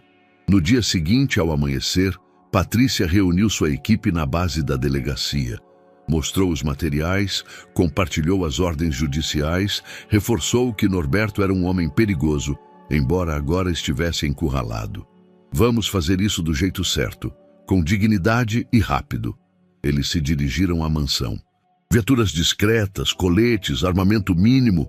Não havia resistência prevista, mas Patrícia sabia que um animal acuado pode morder. No portão, ela tocou a campainha. "Polícia Civil, ordem judicial, abrir imediatamente." Norberto apareceu, irônico. Demoraram. Ela estendeu a ordem de prisão. Ele leu sem demonstrar reação. Mas quando tentou recuar, um agente já o segurava pelos ombros. "Norberto Aranha, o senhor está preso pelos crimes de sequestro, tentativa de homicídio, fraude fiscal, destruição ambiental e ocultação de provas. Tem o direito de permanecer calado." Ele murmurou. "Isso é só teatro." Patrícia respondeu, olhos nos olhos. "Não, isso é justiça." Na sede da delegacia, o corredor parecia mais iluminado do que de costume. Patrícia passou com o relatório nas mãos. Alexandre aguardava do lado de fora. Eles se olharam, cúmplices, finalmente do mesmo lado da história. "E agora?" perguntou ele. "Agora começa a parte mais difícil, reconstruir." Alexandre olhou para o celular. João havia mandado uma mensagem. "A senhora acha que vai acabar hoje?" Patrícia respondeu. "Vai começar hoje." O terminal do aeroporto estava imenso, uma catedral de paredes brilhantes e vozes cruzadas. Malas sobre rodinhas cortavam o espaço, anunciadas pelo cascalhar característico do rodízio no chão. Lutador incansável, Norberto Aranha atravessava o flutuante mar de corpos com o semblante distante, quase robótico. O terno cinza claro parecia ser parte de sua armadura.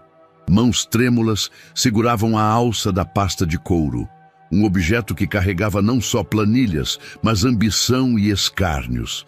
Agora, sob seus passos, o futuro se desenhava de outra forma. Às 11h26, o celular vibrou. Mensagens. "Fugindo de novo?" Do advogado. Sobrancelha arqueada, sorriso desconfiado. Eles chegaram. A frase se dissolveu na garganta. Tropas da Polícia Federal surgiram de ângulos estratégicos, fechando a passagem, comunicando ao mesmo tempo autoridade e gentileza repentina. Senhor Norberto Aranha, favor nos acompanhar. Ele não resistiu. Foi algemado com a serenidade de quem entende que, em meio ao poder, há falhas humanas, ocultação, crimes ambientais, destruição de vidas. Dentro da viatura, fitava o vidro escuro. Fora dele, câmeras piscavam freneticamente. Microfones surgiam como jatos de luz. A imagem transmitida em rede nacional mostrava o homem que achava-se intocável, sendo conduzido como qualquer fugitivo. O contraste era bruto e silencioso, melodrama não previsto em nenhum roteiro. Enquanto isso, em casa, a atmosfera era outra, pesada, curiosa, ansiosa. Na sala, João assistia ao mesmo noticiário que confirmava a prisão. O rosto de Norberto ocupava o quadro da televisão. A manchete dizia: Norberto Aranha é preso tentando fugir do país. O som ecoou por cada canto. Era um marco. O peso em seu peito começou a se desfazer. Respirou fundo. As lágrimas que ele esforçava para conter escaparam, silenciosas, mas reveladoras. Era alívio, não vingança. Pouco depois, Isadora entrou. Ouviu o silêncio transformado em choro de libertação. Sentou ao seu lado, abraçando-o. Ele soluçou baixinho. Vai ficar tudo bem, prometeu ela. Logo depois, Alexandre chegou. Punhos tensionados, enfrentava todas as câmeras, o público, o mundo que passava a ver e julgar. Ao ver o filho, o menino que se tornou forte demais em tão pouco tempo, sua expressão cedeu. O olhar mudou, entre emoção e orgulho. Ele se ajoelhou, tocou o ombro do garoto. Filho, disse baixinho. A sílaba soou como um portal. Disse muito mais que o esperado. João ergueu os olhos, pidão de pertencimento. Filho, murmurou incrédulo. Alexandre assentiu. Você é, confirmou, firme. Abraçaram-se. Ele sentiu esse abraço como se todas as peças da vida finalmente encontrassem seu lugar. A repercussão foi imediata. As redes fervilharam. Surgiram hashtags como Justiça Feita, João é Família, Coragem Invisível. Comentários emocionavam e dividiam até o mais impenetrável coração. Mas no entorno da casa, silêncio comovente. Era o fim de um ciclo de medo, angústia, silenciamento e o começo de casa de verdade. A noite chegou leve. João, Isadora e Alexandre saíram ao gramado iluminado só pelo luar. Diagramaram o momento como quem marca o traçado de um novo mapa. O orvalho firme sob os pés, o ar frio suave enchendo os pulmões. Havia lágrimas, agora sorridentes, sorrisos contidos, o gesto natural de quem finalmente pode respirar sem segredos. Alexandre segurou a mão dos dois. Agora somos nós, disse. O futuro, ainda obscuro, se iluminou por dentro.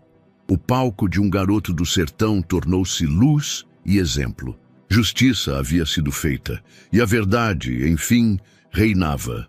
João acordou com o sol atravessando as cortinas. Havia uma leveza diferente no ar.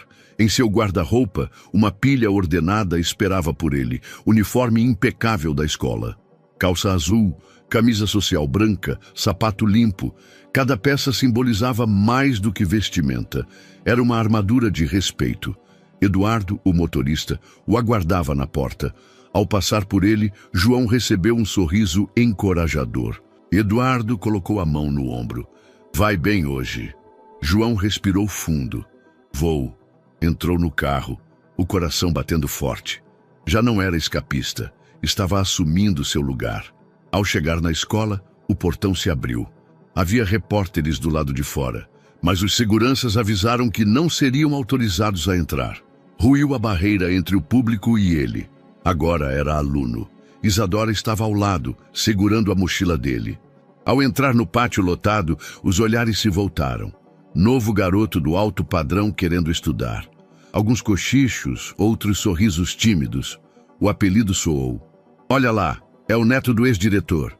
Cadê ele? Aí, João. Ele chegou ao corredor da sala, sentou-se e ouviu quando alguém chamou. Ei, qual é seu nome completo? A voz saiu firme. João Bernardes. Um silêncio passou. Ele repetiu: sou João Bernardes. Aqueles 3 sobrenomes pesavam. Ele transformou em força. Alguns cochichos cessaram. Um colega Pedro inclinou a cabeça e sorriu. Interessante, mano.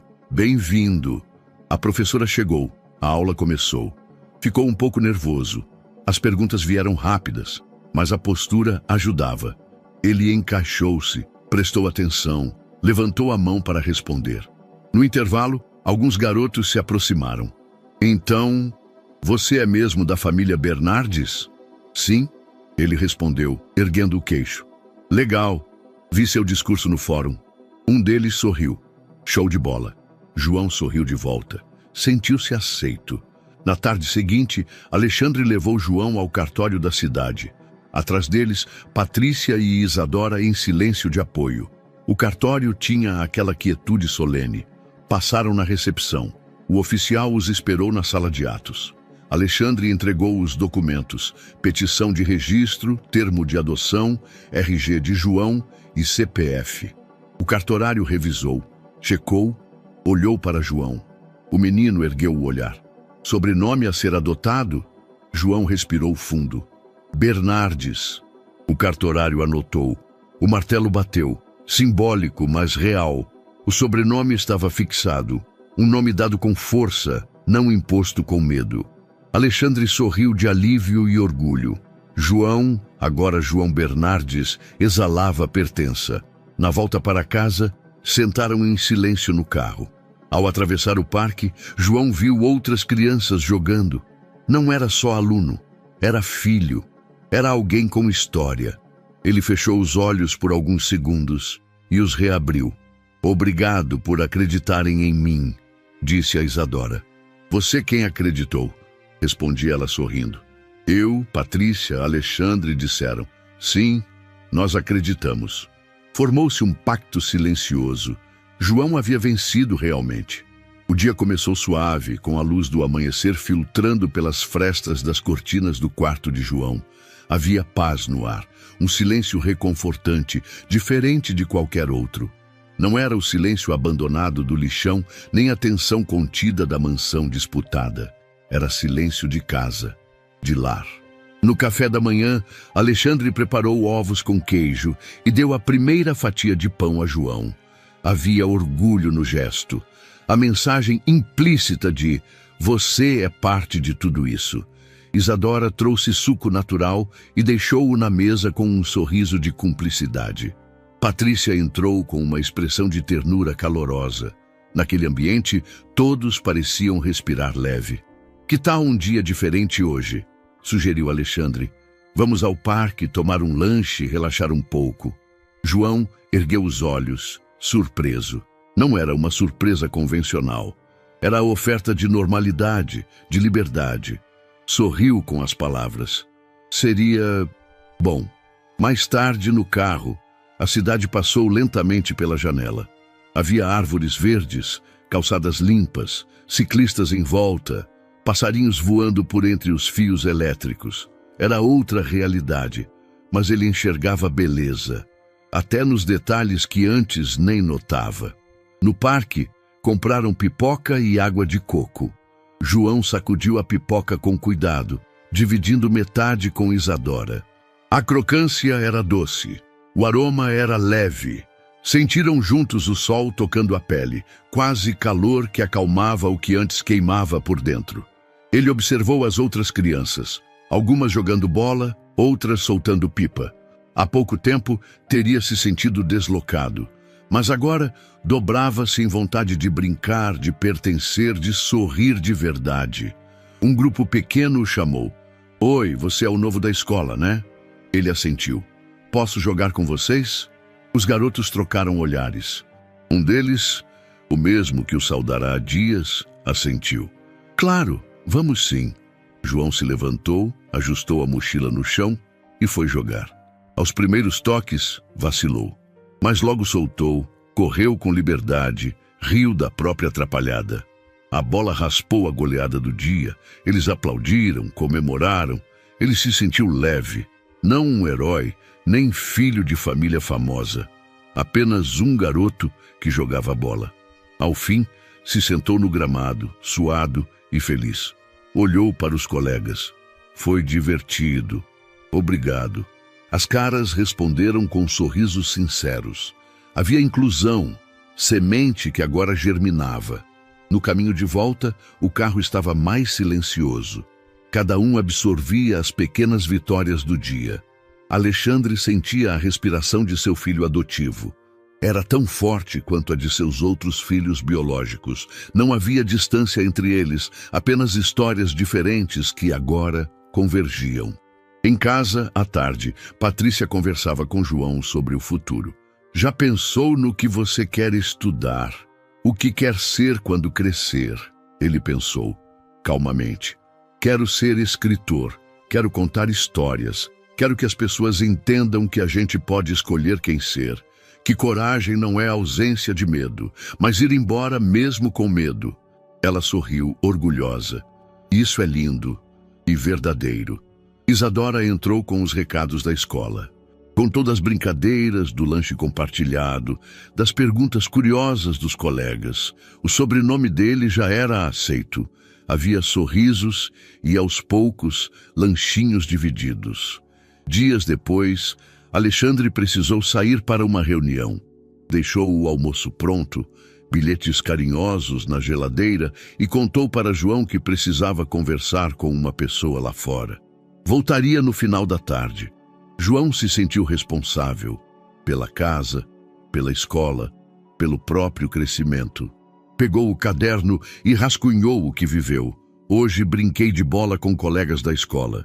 Senti que sou parte. Hoje pensei que nossos medos podem virar coragem.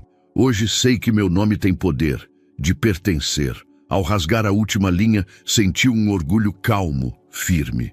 Na noite, já reunidos à mesa, Alexandre perguntou: João, posso ler o que você escreveu? Ele entregou o caderno. Alexandre leu em silêncio, as sobrancelhas subindo em reconhecimento. Por fim, sorriu. Muito bem escrito, meu filho. Você fala com o coração, e o mundo precisa de corações assim. João corou feliz. Obras não se medem só em palavras, mas em presença. E presença ele começava a construir. O menino que um dia viveu invisível entre o lixo, agora vive cheio de visibilidade, mas por escolha, por coragem. O sobrenome carrega fortalecimento. O sol despontou no horizonte quando o carro saiu da estrada de asfalto e entrou na poeira fina do sertão. A paisagem abraçava João. A caatinga rala, o céu aberto, o vento seco que arrancava folhas e lembranças.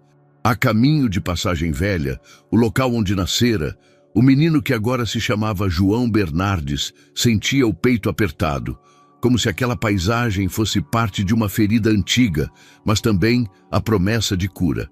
Atrás dele, no banco traseiro, vieram Alexandre, Isadora e Patrícia. Cada um calado, respeitando o silêncio que envolve quem volta para encontrar suas raízes. O veículo balançava levemente a cada depressão, eco dos caminhos que João percorreu tanto por dentro quanto por fora. Quando o motor foi desligado, só restou o som do vento e o chamado distante de um pássaro solitário. O chão avermelhado parecia pulsar, como se lembrasse de uma história enterrada sob a terra. Eles caminharam até o ponto exato do barraco improvisado. Agora, só um esqueleto de madeira quase desfeito pelo tempo. O pano rasgado, o canto onde ele e Isadora dividiram água, aquele chão onde ouviram os primeiros gritos.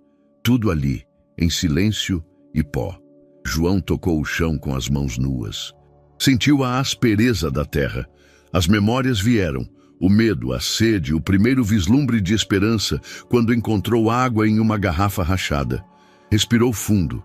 É aqui, disse ele sem olhar para trás. Foi aqui que começou tudo. Pegou de dentro da mochila um saquinho plástico com objetos antigos. O canivete enferrujado, o gravador de brinquedo, um caderno rasgado com rabiscos de infância. Colocou tudo ao lado de uma raiz exposta, como quem prepara um ritual de despedida. Hoje ninguém mais precisa disso, murmurou voz embargada. Enterrou cada objeto com cuidado quase reverente. Com as mãos, tampou parte da terra. Fechou os olhos por um instante, imaginando que aquela terra absorvia o que já não servia mais. Isadora estendeu a mão. Pode plantar. Ela trouxe uma muda resistente de juazeiro, símbolo de resistência no sertão. Em silêncio, João fez um buraco, depositou a muda, cobriu com terra e apertou com firmeza.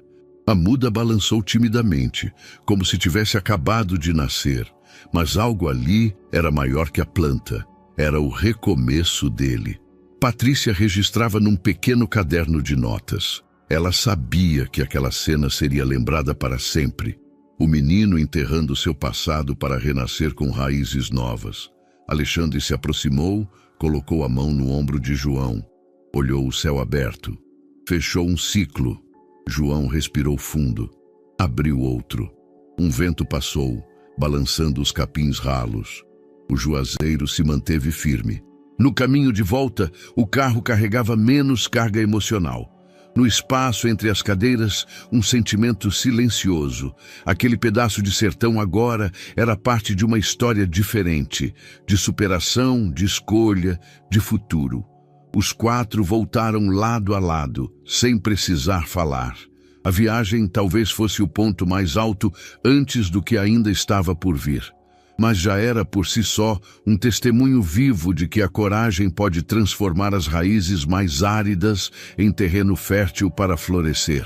Os quarteirões da cidade pareciam mais leves naquele dia, como se um sopro de esperança tivesse se espalhado pelo ar.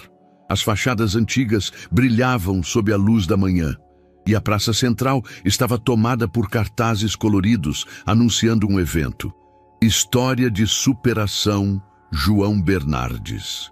Isadora e João caminhavam lado a lado até o palco montado na praça. Ele usava uma camiseta branca com a silhueta da árvore que plantara no sertão. A frase estampada dizia: "Do sertão à cidade, eu sou a minha escolha." No fundo, a imagem do broto avança nas telas, a muda erguendo-se da terra. Aquilo era o símbolo. O extremo da dureza se encontra com o broto da coragem. O público começou a se reunir. Pessoas que acompanharam a história desde o início, ativistas, crianças da escola, jornalistas curiosos, familiares. Tinham um ar de expectativa e reverência. Subiram ao palco. Isadora lembrou a ele com um sorriso. "Hoje é seu momento, irmão." João olhou para o público, viu rostos conhecidos, olhares esperançosos, lágrimas contidas. Fechou os olhos por um segundo, respirou fundo. Quando abriu a boca, sua voz saiu firme. "Oi, eu sou o João Bernardes. Nasci num lugar que quase me destruiu. Vivi sem lar, sem nome, sem voz. Sobrevivi ao que nem deveria ter começado, mas não apenas sobrevivi. Decidi viver." O público escutava em silêncio. Eu vi a dor. Eu senti o medo. E eu medi-lo com minhas mãos, com meus steps. Mas hoje não estou aqui para falar só de dor. Estou aqui porque o improvável floresceu. Nós nos permitimos florescer a partir do que parecia impossível. Ele pausou, o peito se expandiu. Ao fundo, as árvores de praça dançavam ao vento. Não quero apagar o meu passado. Ele me deu histórias, me deu força, mas não quero que ele me defina. Então escolhi contar, não uma vítima, mas um mensageiro de mudança. Estou aqui para dizer, você também pode escolher quem quer ser, mesmo quando tudo diz que você não pode. O silêncio se transformou em aplauso, contido no começo, depois crescente, inevitável. Hoje, nossa árvore, daquela muda que plantei, no sertão germinou e cresceu, assim como nós. Cada broto que nasce é um convite à esperança, um convite à coragem, um convite à pertença. Ele respirou, olhou para Isadora, para Patrícia, para Alexandre e após um momento, e o sobrenome que carrego agora, Bernardes, é um símbolo de escolha, porque família não é sangue, é lealdade, é coragem, é estar junto quando ninguém mais está. As pessoas choravam, sorriam, crianças se abraçavam. Estava ali o poder de uma história sincera. Encerrando, ele ergueu os braços. Este é o fim de um ciclo, mas é só o começo de muitas histórias improváveis. Obrigado por acreditarem na possibilidade de florescer o impossível. O público irrompeu em aplausos, gritos de "Eu acredito" e "Você é a voz". Quase viral, espontâneo e verdadeiro. Mais tarde, à tarde, as redes sociais vibravam. Vídeos com hashtag "Onde floresce o improvável" acumulavam views, compartilhamentos, comentários emocionados. Na praça, enquanto desmontavam o palco, Isadora abraçou João. Ele sentiu que não era mais o menino de antes. Era alguém que plantava futuro com suas palavras. E enquanto o sol se punha no horizonte, o símbolo era claro. Onde o improvável floresce, nasce uma nova história. E essa história era dele, e de todos que ousam recomeçar. E aí, o que você achou dessa história incrível? Conta pra gente nos comentários. A gente adora saber a sua opinião. Deixa o seu curtir para apoiar o nosso trabalho e não se esquece de se inscrever para não perder as próximas histórias. Te vejo na próxima.